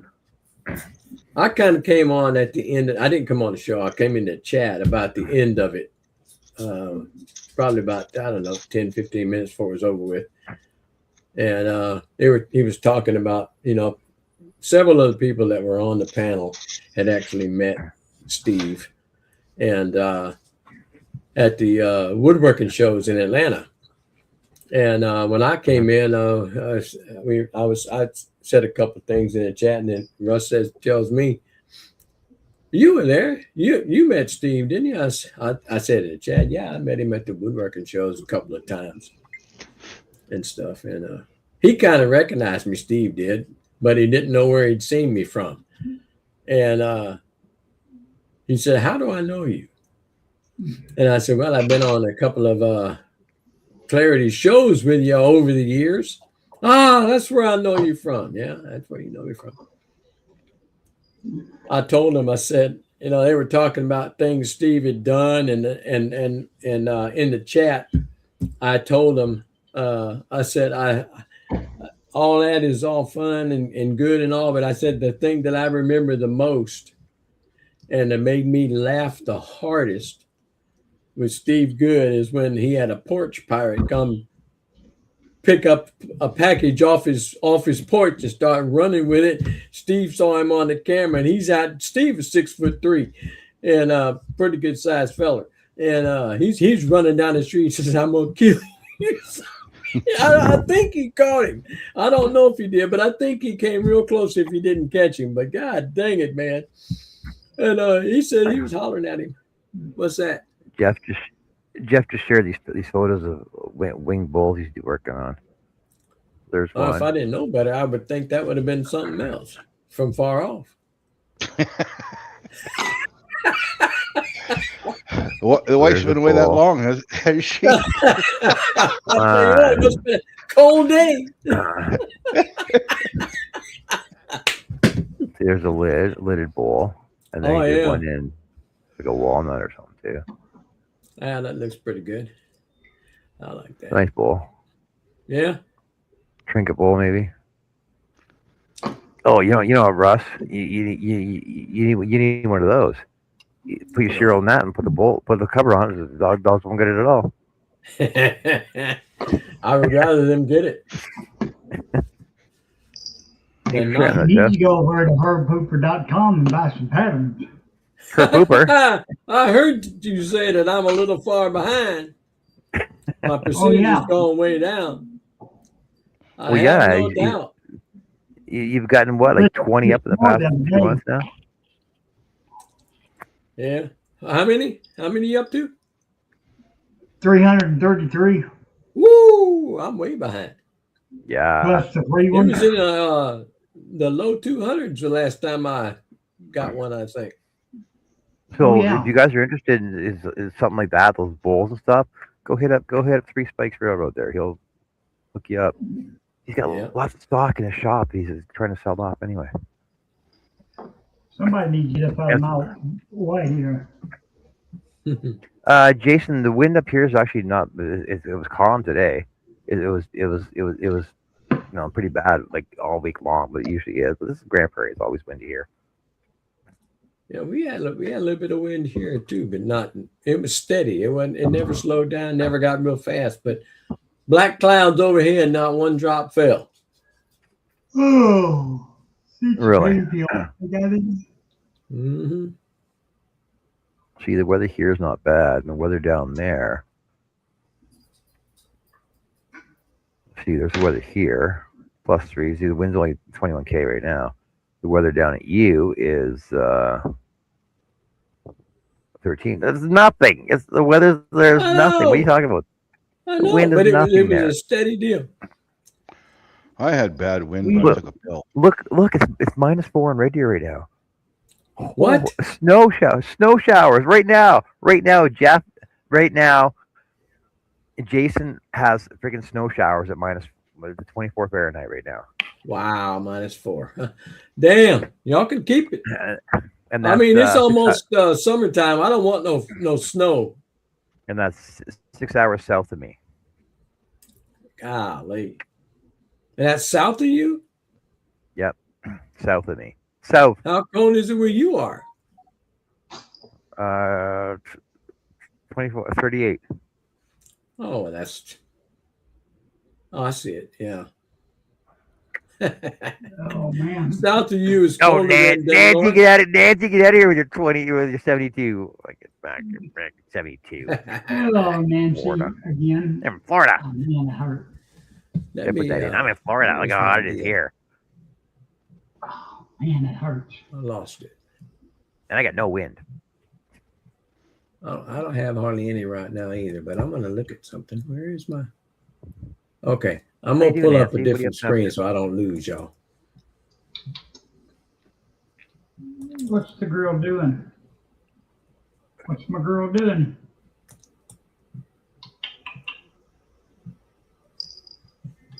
You got any projects on the go, Greg? Got one right here. I got 74, Nancy. What'd you say? You had 72? All right. What is that? What's that board for? It's, you see that plug there? Yeah, it's a Molex you- connector. You take a computer, power, whatever you call it, power It's a power connector you stick in there. Yeah, and you plug it in, and then you can break it out, and you can get 3.3 It's volts. a breakout 5 board. Yep, Yeah. and Okay. 2 USB charging things, and that. So Yeah. I'm making a variable power desk or benchtop power supply. Power supply. Okay. So so I can Variable to what? well, it'll go from 0.5 volts to 36, I think. Oh shoot. Okay. Yeah, and I'm going to use it for nickel and copper plating stuff, Oh, really? Okay. electrolysis or Yeah. electroplating, I guess. What do they call it? Yeah. Huh. Yeah, I got an ATX supply, power. What the hell do you call them? Power box? No, power supply. That's an ATX power supply. Yeah. And yeah, just so it's adjustable, because if you give it too much current or voltage, you get big bubbles and you don't get a nice smooth finish. Mm-hmm. Something like a fine line.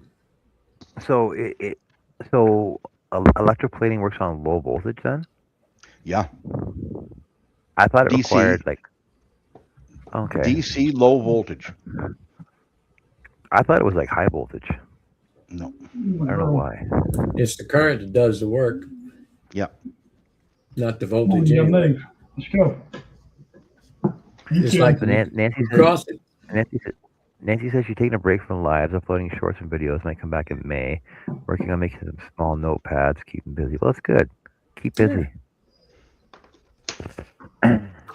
It's like it's the current that is what kills you when you grab a hold of a live wire. It ain't the voltage that's on it. It's the current that's gonna kill you. But No, Yeah. it's the amperage.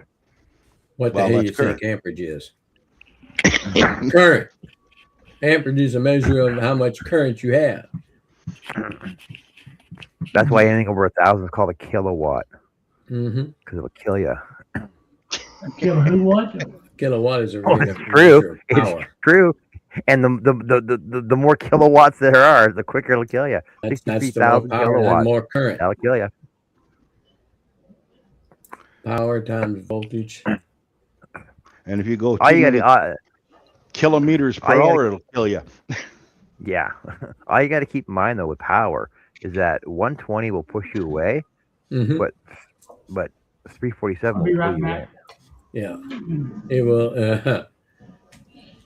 Don't grab it. I know there was when I first moved here. There was a dilapidated garage where I tore it down. It was where my workshops are now, and unbeknownst to me, I didn't know there was power in the dilapidated thing that was there. There was no light bulbs to turn on or nothing like that. There was no, and when I tore it down, there was a little stick of wire about that high sticking up out of the ground right next to the concrete pad that was there. But it was thick wire. And I looked at that and I said, there's no power on that. There's no power in this thing. Son of a Well, you got. I went well, to you got cut it beepers. off with a pair That's of why they made beepers. Boop, I boop, know I boop, boop, boop. didn't have one at the time with me, and I said, "Well, there's no power," and that's the stupidity, not thinking that wire is in the ground for some reason. Where is it coming from?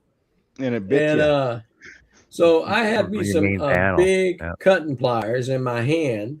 Of course, they were insulated and barehanded. So I just reached down there with them pliers and I cut that son of a gun, and a big arc flew out of it. I said, "Holy mother of God." I looked at that. I said, "Oh my God." I said, that man, whoever had this before me that built that thing, he took 220 volts. It was 220 volt line. It was thick, Oh my thick enough God. wire to carry that. And he powered it off the meter for the house. You know, where the electric line comes down, and then you got your meter, and then you got the power coming to the house underneath it. Well, he Wow. plugged it where the power to the house goes, so he had a separate line.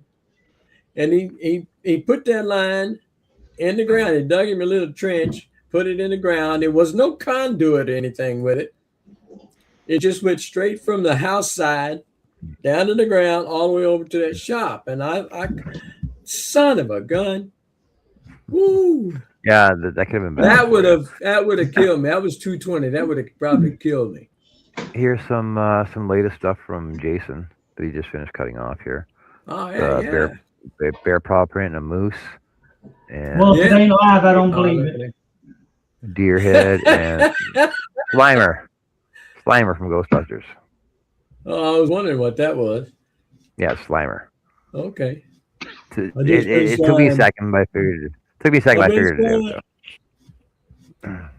Oh yeah. Needless to say, Good night, Connie. when No. I had some guys, plumbers, come to redo my sewage line, put me all new, because what was in the ground was PVC, and it was probably been in there for 30 or 40 years, 35 years before, and way before my time here. And so every time they touched it, it crumpled. So drug it out. And as they were using the mini excavator to dig the trench, they ran across that same wire. And they backed off, they jumped away, and they called me over to look. I looked at that wire. I said, that's nothing. It's a dead line. Because it was hooked into that house side of that thing. I know where that one went. I said, they ain't hooked to nothing now. He said, you sure? I said, yeah, I'm sure. Dig it out. Take it home and skin it and go sell it. I don't want to mess with it. I had my time with it. But yeah, it scared the crap out of him. I said, yeah, it's a dead line. Believe me, there's nothing on it. Well, Talking I was about actually plumbers, Go on. Talking about Greg. plumbers, I had the plumber to come out and quote me on a hot water tank. Damn thing started leaking on me. Oh boy, don't even get me going on that. But go ahead, I got one for you. No, the top, where you put the water in and then you got it out. Yeah. Well, the fitting, the nipple on the tank rusted out. Oh, Like what the heck was that? So yeah. I got to get a new hot water tank.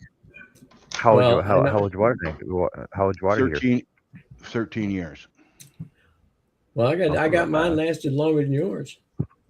The one before it though lasted way longer, and I replaced it thinking it was leaking, but it wasn't that. It was the pressure tank that was leaking, but that was beside it. So I changed that hot water tank out for no reason. It was like 20 years old, and but whatever, 20 years old in a tank, you may as well. But this other one, so hopefully I get a hot water tank next week. Yeah, but we changed the hot water tank in this house not too long ago, probably about 2 years, and plumber come out. And of course, it's Jim Snell. I don't know how big he is worldwide, but he's there all over the country here. Jim Snell, Master Plumbers, and they came out and they changed my water heater, put me a new one in, and because I said I'm not messing with that one, and it's a 40 gallon, I think it was, and they charged me $1,700 to yank the other one out. Yes, it's terrible. It was I was an ungodly price. I wish I'd have done it myself, but I didn't. And but that one lasted probably about 16 years. And the original house that was on this property had a smaller unit. It was outside, and it went out. And I hadn't been here too long. My wife and I weren't married for very many years when that one went out, and I was still young then. So I said, I'll go out and look at it. I said, my God, I don't know how this thing lasted as long as it did. The guy that had the house before she bought it, he had makeshift wood underneath there. The whole floor was open down to the ground because it was a mobile home. It didn't have a floor under it. It just had wood across of it and had it setting on it. And that was just about gone. I said, man, you're lucky it even lasted as long as it did. So I shut off the water to it, Yeah. hooked the water up and drained it. I thought I had it all out because the water wasn't coming out no more. So it was full of sediment. And so I said, okay, I've got everything disconnected. And the thing wasn't that tall, but it was tall enough. It's maybe 4 foot. And I said, I don't know if I got everything out of it, but I said, this is the only thing I can do with it. So I unbolted it from those pieces of wood, and I couldn't pick it up. It was too heavy. So I had to let it lean on my shoulder. And as soon as it leaned over on my shoulder enough, I threw it over the back of my head on the ground behind me. I said, my God, that thing was heavy. Whoo! And then I went and bought another one, and I put it in, and I hooked everything back up and stuff after I fixed the floor where it'd have someplace solid to lay. And then we lost that house. Huh? 4 foot water tank's pretty small though. I think mine downstairs. It was pretty small, but as it was, it's like I said, it's in a mobile home, so it's up 3 feet off the ground anyway. Oh, right. Okay. And so I have to get up on a ladder and get that stuff. I said, there ain't no way I'm letting it tilt over and letting it just fall because it would damage the frame of the mobile home. So I had to try to pick it up, and it was too heavy. So I just let it lean. And as soon as it make the breaking point of my shoulder, I flipped it off, man. And it hit the ground with a solid thump. I rolled to the street. Somebody picked it up. Here's a quick video from Jeff and some of his work at one of the shows he was doing. So if you guys are interested in Jeff's work, just hit him up. He does some really good bowls and stuff. Good boxes. Somebody put his got his wife does put his info in the chat if somebody knows what it is. I don't remember what it is.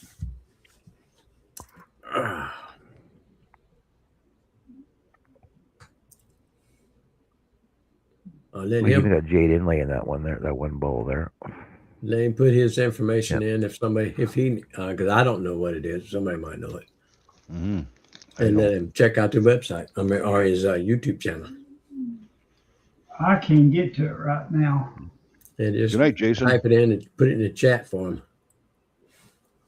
You're talking about mobile homes and water Yeah. My crazy neighbor. Yeah. He goes and he's going through a divorce. So anyway, he's renting a mobile home off his buddy, and he's he's dead now, but he was a Hungarian immigrant come over in 57. And anyway, he couldn't sleep because the hot water tank had a leak or something. It was going. Oh, you could hear it. You know. So anyway, he gets up and he takes his Mini 14 ranch rifle and fills it full of holes. So it'll leak out completely, right? Well, now I can't. That's a good way to do it. Well, now I can't sleep because the whole damn trailer is full of smoke. The man wouldn't think before. That's terrible. Yep. Yeah, we ended up selling that. Why can't I find? Good night, Jason. I can't find your Dutchman page. See you later, Jason. Oh, Jason leaving. Good night. Good night, Jason. Thanks for joining us. Thanks for showing us your work. Yeah. Oh, lordy. So, Ross, have you even been out in your shop at all since last year? Yeah, a little bit here and there. I just just to grab stuff. Well, I done that too. I did a little scrolling when I was out there. I did 2 of the Charles Hand patterns that look like trees, but they're not. I haven't finished this one yet. I cut it, but it's called a dancer. That's for my granddaughter, which I haven't finished yet. Holy cow, look at that. Yeah, there is a camera. You know, I'm bad on putting something in front of the camera. I can't even point at it right. But that's a lot of work, eh? It's a lot of work. Golly, it's a lot of work. Oh, I just broke Should some. use should use the laser. Look, I for broke a that. piece off. Now I got to glue it on. Oh, you should use the That's laser how for that, flimsy though. that stuff is. Yeah, I gotta put it together. I hadn't glued it on. I was gonna sand on it a little bit more, but damn, it's so many places it's too small to get stuff in, and I got some of those small rasps and stuff. About a package of them. Jesus Christ! Told myself I don't think I'll make another one. I made 2. I got a little ahead of myself on the last one I did. I was in a hurry to try to get something done on it, and I forgot, and I went back to the old style of putting the pattern on the wood, just using the glue, the spray glue. I forgot I didn't have any press and seal Press in and the seal. shop. I didn't have any with me in the shop, and I didn't even think about using the blue tape this time. And some of them I do use the blue tape on when I don't have the press and seal. And I never even thought about it. So I had the wood placed there, and I said, all right. I took the pattern, I spread it, I slapped it on there, and I smoothed it all out and stuff. Then I looked, I said, you stupid son of a gun. I said, now you're going to have to get minerals. I didn't have any mineral spirits that I could find in the shop. And so I said, to my wife, I got to go to Loeb's to get me some mineral spirits to get that pattern off the wood. I said, that's the way we used to do it back when I first started. And Chris. I never even done it. Never thought about it at all. Oh, okay. Chris put it in there. That's good. Yeah, I was looking for it. I seen it. She put it in there. Okay. So now I peeled up what I could. So now I got to get out there with my little sponges and clean that stuff off.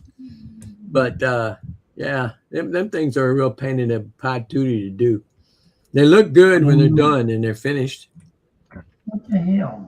But well, so back to when you were talking about your plumbing and the guys were pulling it out of the ground. It was all ABS piping. What, on that wire? No. It's just PVC. It wasn't PVC. Just the white PVC. It wasn't ABS or anything like that. The black stuff. It was just basically white. I don't even know if it was Schedule 40. I don't think it was. I don't know if it's called that when you have a sewage pipe. It's like a water pipe. Well, see, so up here, your water lines are blue, like blue PVC piping. Your green is sewer, right? It's different here then. Some of it, there are some green ones that can be used for water because they're building. It's Indian family from India. I think they're from India, but they're buying property up all in this neighborhood because people want to move out to this neighborhood because it's outside city limits and the taxes are lower and stuff. So they're buying property out here and they're putting, duplexes. On my street, there's going to be 2 now. 2 doors down from me, 2 houses down, and then 1 a block down. And they're building them up high and duplexes. Don't like it. But they're doing it. And what they've done is they've taken the green pipe and put it at each edge of the property line on both sides.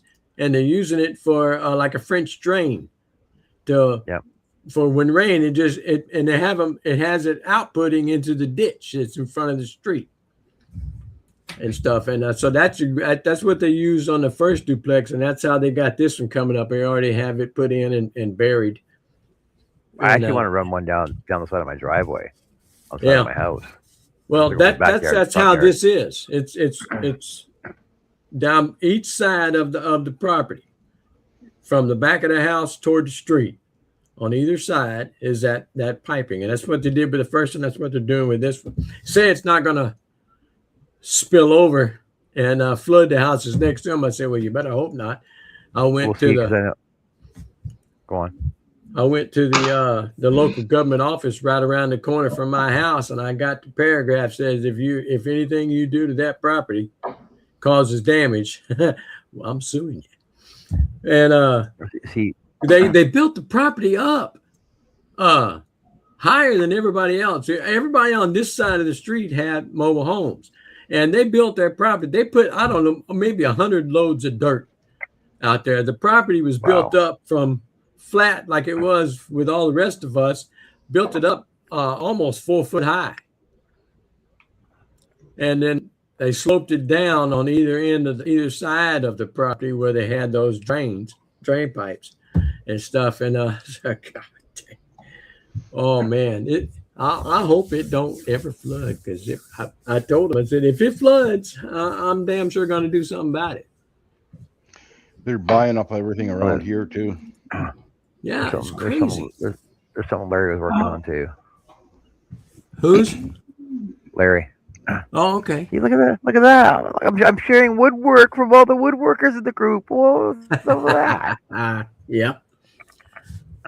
I know I need a pain pill now. So My- my house, Mhm. my house, like I got weeping tile all the way around my house, right? I think it's like a foot and a half, like so 18 inches out from my basement wall. You got weeping Mhm. tile all the way around, which goes into the main sewage drain. Mm-hmm. So, but I think I still got to get it replaced sometime Yeah. before I sell Well, it. I got weeping tile. Back I to got weeping woodworking. tile, but it Go ahead. drains into a sump pit in my basement. Then I pump it out. Hmm. Pump it No, out. no It- chances of ever having it backflow if it gets full. No. Well, you gotta make Okay. sure your pump works properly though. See, Yeah. like I have a sump access in my basement, but I don't have a sump pump. I've Mm. never had flooding in my basement. Well, except for when I had overland flooding from my roof that flooded into my basement. But that was like not an issue. That wasn't from that was an act of God. Yeah. We had so much freaking snow that one year that it actually went into the window wells and then down in the wall and then flooded the entire basement. See you, Jeff. There was like It's 2 not inches covered of by water. insurance. 2 inches of water in the basement. Yeah, it's all Act of God. covered. Yeah. Yeah. Well, my wife, she back to woodworking. My wife wanted a new cat stand, kind of like it's like a cat house. Basically, it's not with no roof on it. 2 decks. Bottom for, according to what she looked at the picture, the bottom was where the cat could just lay down on a pad, a blanket or something. And the top part was open. To, if she wanted to put the cat food bowl up there. Yeah, look at that. There's a cat. Yeah, I see that. So Nancy just sent me these ones. Oh, hold on a second. And this one. So she made these out of tumbling tower blocks, right? Because you know how she makes everything out of tumbling tower blocks. Yeah. A cat and a dog. Oh wow, look and at a that. cat. Look, you can get some crocheted freaking cactuses in there. Yeah, these are. I got a picture of the one I'm talking about. It's a little different than that. If I can find a picture of it. I haven't finished it yet, but these are. This is You a. started it? Oh yeah, this is a. You were saying though that your plumbing was so old; it was put in before you got there. I'm thinking, well, because you said it started coming apart and caving in as they were pulling it out, and the first thing that hit my mind was, oh, is it made out of terracotta? No, no, Okay. not terracotta. I know what you Not mean. that, not that Not old, like eh? that. Okay.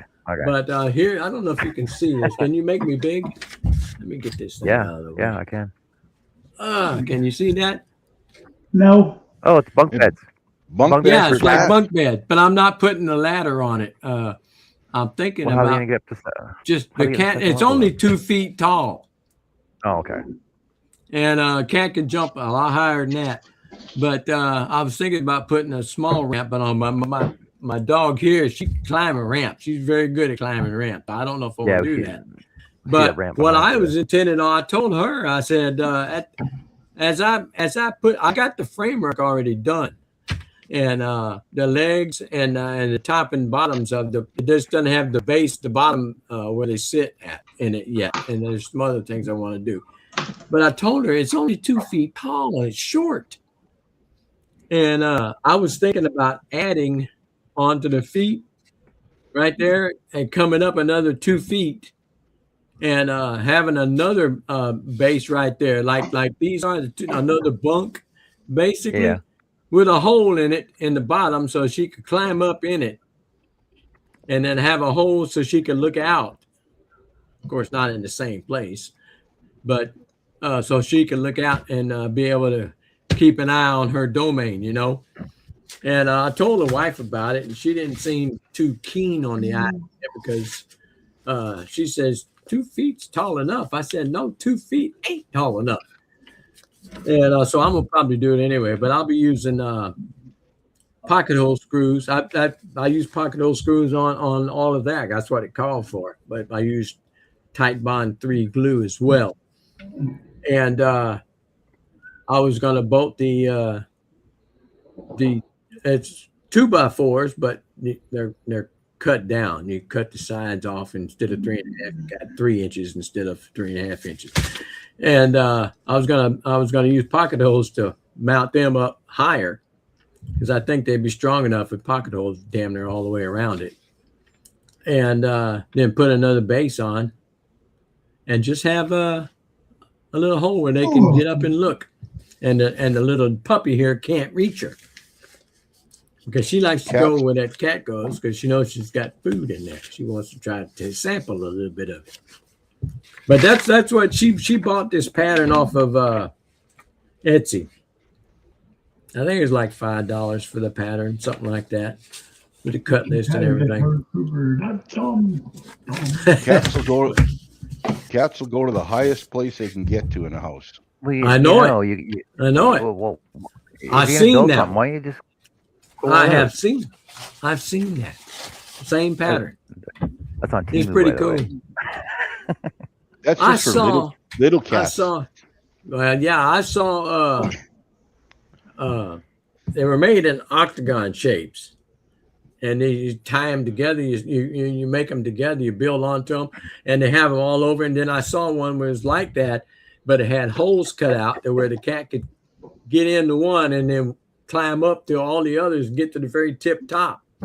Mm-hmm. And I told the wife, I said, I'd like to do something take up some of that wall with that. And she's not keen on that idea either. See, you can always go something modular like that though, right? Too, as well. Mm-hmm. Well, I've seen a couple of designs that I really like. They'll keep the cats busy. Cut a hole in the wall so they can go through the next room, and they stay up high all the time. I've seen where they put a rail, or not a rail, but a shelf all the way around, right? A room. And yeah, I've seen one like that. Yeah, but I saw this. I mean, the picture had to be AI. It had to be, because it looked like a huge sleeping bag in the shape of a cat, arms, legs, head, and you could lay in it and cover up with it. And I told the wife, I showed her that, and she bought the thing. And when she gets it, it's thin as a sheet, and it don't look nothing like the picture did. I said, send that son gun back, man. That ain't no way we can do anything with that. Hello, Chris Neiman. It was terrible. Was it like those? Yeah, wasn't like those. that, like the one in the middle. Well, yeah, that's at Walmart. Yeah, it's called a cat envelope. I don't think she got it at Walmart. There was one. It was like that, though, but it was fluffy. It looked like a sleeping bag, not just a sheet that you wrap over you. Like what she got was, and the picture didn't look like the product we got. I said, I'd like to have that. Hey, Chris. Hey, Chris. Yeah, I'm here. Yeah. Imagine that. Yeah, hell for it. Did I die? Nancy says she's working on the tumbling tower block project, making a lantern with faux stained glass panels. Need to get new blade for my cut up. So. Cool. Nancy, how are you making your faux stained glass? Are you using glue and glue and colors, or using that fake stained glass where you melt it in place?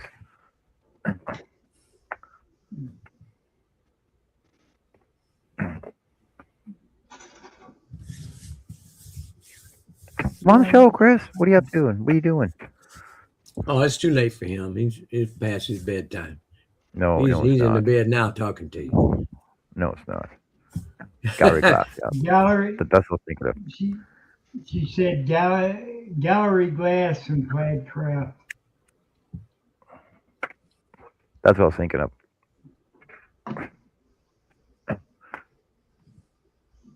Oh, Oh yeah, it's getting past your bedtime, there, Johnny boy. oh my God, I'm fucking so tired. You See, I'm had to work today, man. I know. I had to work in the yard today. Hmm. I don't have a problem. I don't have a problem working outside all week long. It's just when I got to work on the weekend doing house stuff. That's what kills me. Imagine my surprise. Oh, My, see, my, I have a you list. have a list. I have a list. I got a list too. It's out in the shop, and I've done.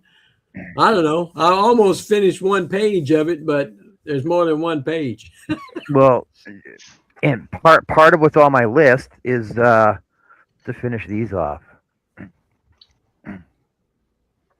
So now I got to install these. Ah, So you remember a couple very years neat. ago, she's like, oh, can you make them? My air vent covers, right? My air intake vent covers. So I Right, made that's them. what I want to do with She, mine. she never asked me to install them though. So now she's asking me to install them. Well, So she now just I got to wanted to finish know if them. you can make them. Now I got to finish them. Well, just about that project's gonna be on hold. Yeah, Well, she should have no, been more, like more specific. yeah. Chris said So it just got now, home. but we got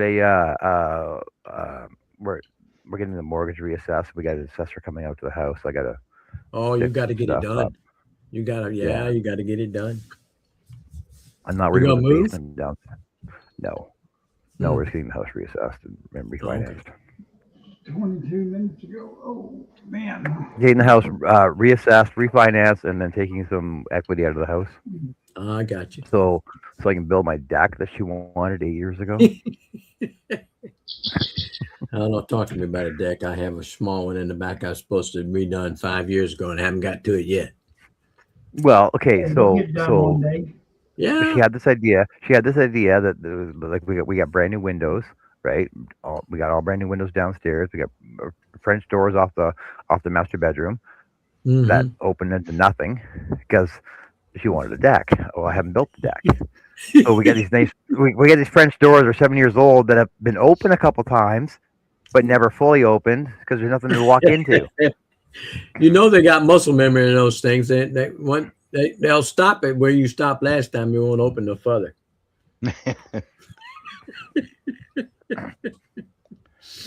But I don't. I don't want. I can't attach it to the house because I don't need permits for it. So I got to make it Mm. freestanding, like free Yeah, floating. that's what I But did with the. But I deck got the in the idea in my back. head of how I want to build it, Mm-hmm. but I don't want to piss the neighbors off because Mhm. it's going to be visual. It's going to be visual over to their side, but I'm going to have Right. a privacy fence up there anyway. So, Mm-hmm. and then it's going Yeah. to come down. It's going to be octagonal, 3 steps down to a boardwalk, which I want I want my natural gas barbecue on the one side of it there, on the other side of my central air. But then I want it to come out far enough that it's going to go to my gazebo I'm going to build, my fire pit. Got enough room in the yard? Oh yeah, You can take I've you had got all- any grass I've had- left? I've had all these plans for it, right? And the tortoises are fine. And the thing is that where the fire pit is going with the gazebo around it, there was going to be a pond beside that with a bridge over it, so that the tortoises can go across the bridge and watch the fish in the pond, right? Mm-mm-mm. The bridge over the river. Why? Yeah, with a river Wye. That's a good one there, Greg. Some people don't know that. Money. But I really don't want to apply for permits because I really don't want to have to tear it down. So Mhm. it all has to be freestanding. So I can't attach it to the building, and my gazebo will be 10 feet from the combustibles, right? Mhm. So I got to build a fire pit first, then build a gazebo around it. But the gazebo inside is going to be all fire rated gyprock and copper coated, right? Oh well. Damn, you're gonna need some money. You're gonna need some money. Well, the wood's not that hard to get. Mm.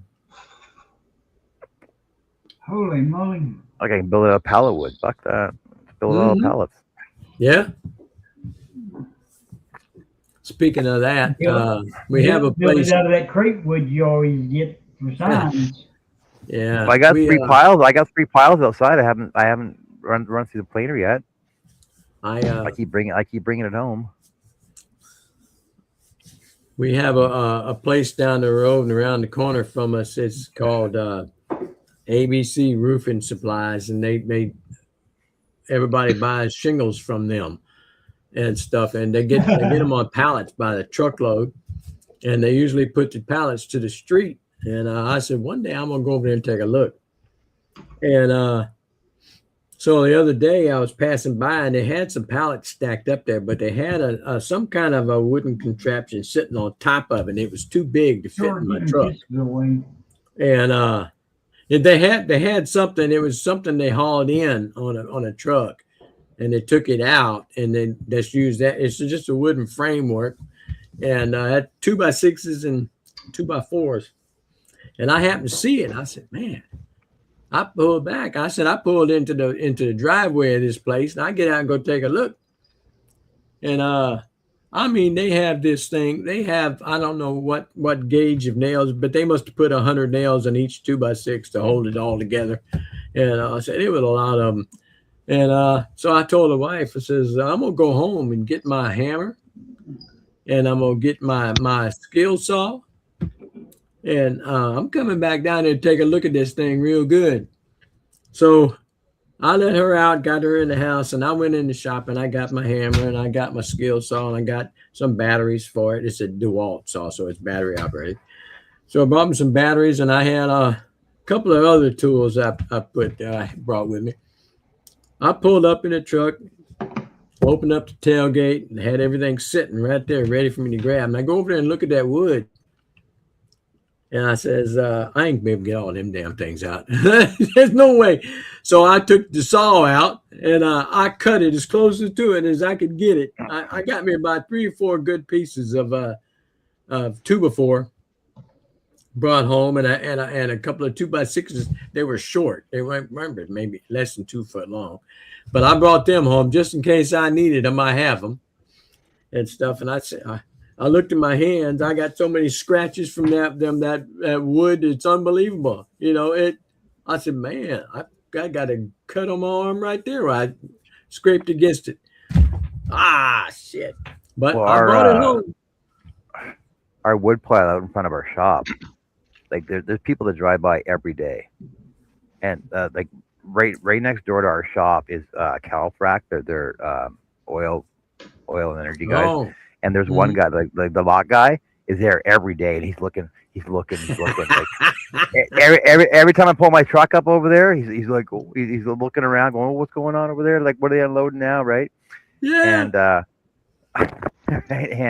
it's funny because we got all like 2x4s and OSB and like half-inch OSB, half-inch plywood, quarter-inch ply, 6x6 by 12-foot oak.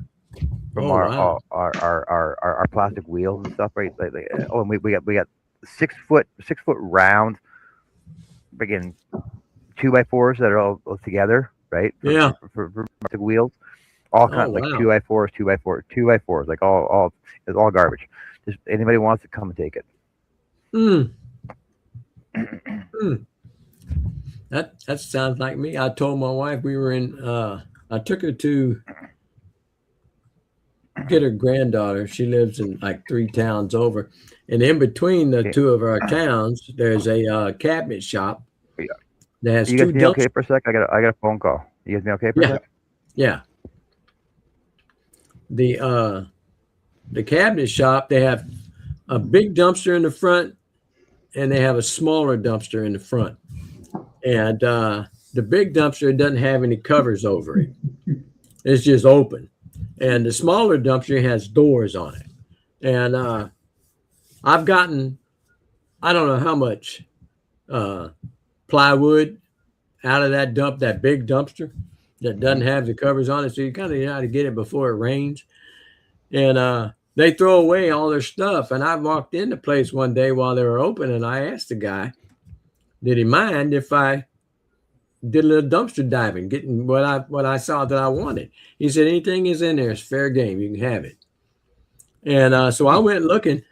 And it's a big, fairly good size cabinet shop. Had several CNC machines in there. They do them quick and easy to make that money. And I walked back in. I said, what do y'all do with your cutoffs for the better wood, the good hardwood? He said, we don't hardly ever have cutoffs of those. And those that we do have, the guys usually take them home. I said, shit, because I was wanting some. But I pulled out 2x4s. I pulled out a couple of 2x6s, but I pulled a lot of plywood. A lot of that plywood I have in my shop right now came from there. Matter of fact, this right here, this dancer that I just showed you, it's a part of that same plywood. It was a 1/4-inch stick. I threw out a pretty good sized sheet of it, and it's finished on one side. I mean, I don't have to do anything to it on this side. As a matter of fact, the backer board is the same material. I'm just going to paint that black and call it done. And put this on top of it and glue it to it. And man, that'll be a sharp looking thing. It'll look smooth as glass when you spray it with that black paint. Man, that's nice. And I found a lot of that. I got a lot of 1/2-inch plywood. They use 1/2-inch over there. And I pulled a lot of that out of there.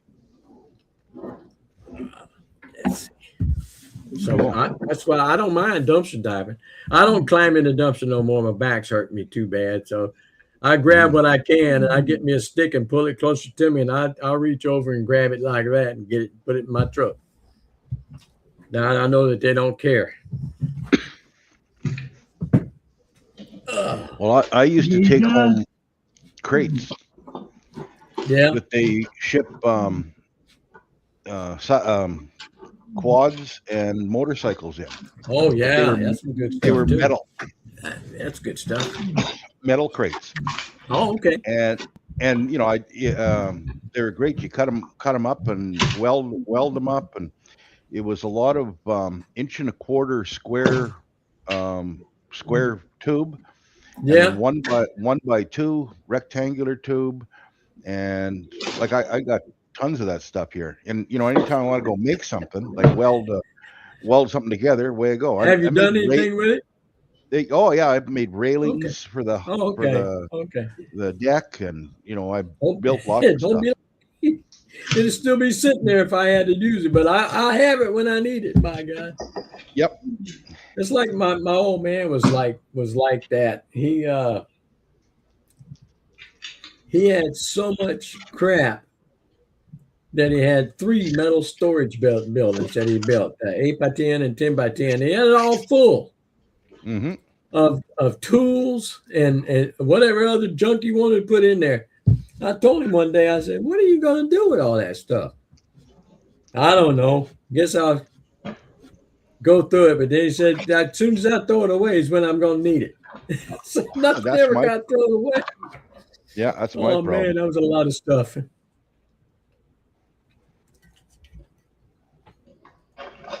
Might need that someday.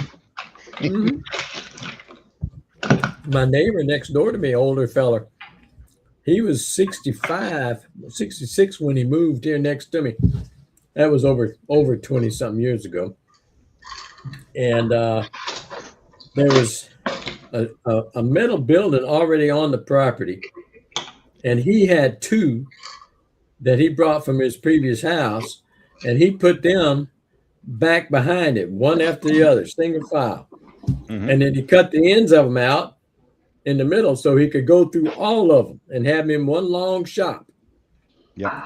And he had so much crap in there. He worked for the Southern Union at the time, gas company. And they would go all over the place, you know, turning people's gas on, turning people's gas off, low pressure gas, low heat. Mm-hmm. And anytime he found something, he'd bring it home and he'd never let it go. And when he passed away, his boys, he had 4 sons. Not one of them wanted to come over there and go through there and get rid of all that stuff. None of them. And his wife, my neighbor, she was getting fretting about it. I told her I'll go through there and I'll start throwing that stuff out. She said, okay. So I get started, and he had 2 Texas stars. They're the 3D stars made out of metal with a round circle around them, Mm-hmm. and long pins. You could stick them in the ground. And he had one on either side of his driveway, so you'd know where to turn, not to run into the ditch. And he had pulled them up and put them in the shop, and I wanted them things. And I found the first one. I pulled it out. I set it against the fence between our properties, and I told his my neighbor and his mother that I found that one. I want to find that other one. And so her son, one of them, came over to the house and he spotted that thing. And so he went in the shop and he hunted till he found the other one, and he took them both to his house. And I said, you dirty son of a bitch. Not one of you son of a guns would come down there and clean that shop out until somebody does it for you. Then you come over here and take what somebody done the work to get it out. That pissed me off real bad. I told him, I ain't doing it no more. I'm through. You're gonna have to get them to do it because I'm not doing it. They made me mad. And she said, what happened? I told her, I said I wanted that little Texas Star. And I wanted the other one. And he took them. Oh, I said, I'm through. you can just make your own Texas Star, right? I know it, but they were already You made. can just make your own Texas Star, right? They were metal and they were already made. When we built this house, we had a house in the front of the property we were living in. It was an old house. And so a guy come around, he says, what are you doing with the house? And we had this Habitat for Humanity come in, and they were going to tear it down for us, like, you know, and resell the wood, right. wood and that kind of stuff. Well, what they wanted, because I live on a major thoroughfare, and there was a bus stop in front of there, all they wanted to do is put their damn sign there and make like they're working. So they made one hell of a mess, you know, half tore the thing, you know, apart here or there for a couple of weeks. And then I says, well, when are you going to finish? He says, oh, we're done. What do you mean you're done? What? Yeah, there's still, you know, 80% of the house, 75% of the house there. Anyway, a guy come over and he says, what are you doing with the house? And I said, it was just a PR thing. Yeah. Oh, yeah, it was just a PR thing. So anyway, this old guy comes over. Well, he, you know, wasn't that old. And he says, what are you doing in the house? I says, I'm going to have my cousin bulldoze it. And, you know, that kind of thing. So anyway, he says, well, would you mind if, you know, I take some, you know, take it down? And I says, well, have at it. And this is in the fall, late fall. He worked on that thing all winter. And he tore the house. It was a 1.5-story house, probably about maybe all told 1,000 square feet. You know, it wasn't that big, but and it had siding on the outside, and then it had 1-inch boards, and they were anywhere from 8 inches to 16 or 18 inches. Like, this is old wood. Now it was just it was just like hand hewn boards, right? Hand hewn, probably. No, they were rough sawn. You know, they were they were like semi, and it wasn't hardwood. It was softwood, like, you know. And some was cedar, some was pine, some was spruce. Anyway, and some of them were like, these boards were, you know, 14, 15, 16 feet long. So anyway, he's working on it, taking it down. A neighbor comes over and he says, can I have some of them boards to make birdhouses? or no, that's what it was. The guy that was working on it, he come to me one day and he says, your neighbor wants some of this lumber. And I says, oh, yeah, okay.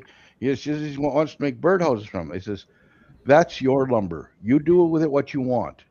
You don't have to give it to him because he didn't want to, he sees it, this house being, opened up. Right. And, oh yeah, I want some of Somebody that. else doing the work. Yeah. Yeah.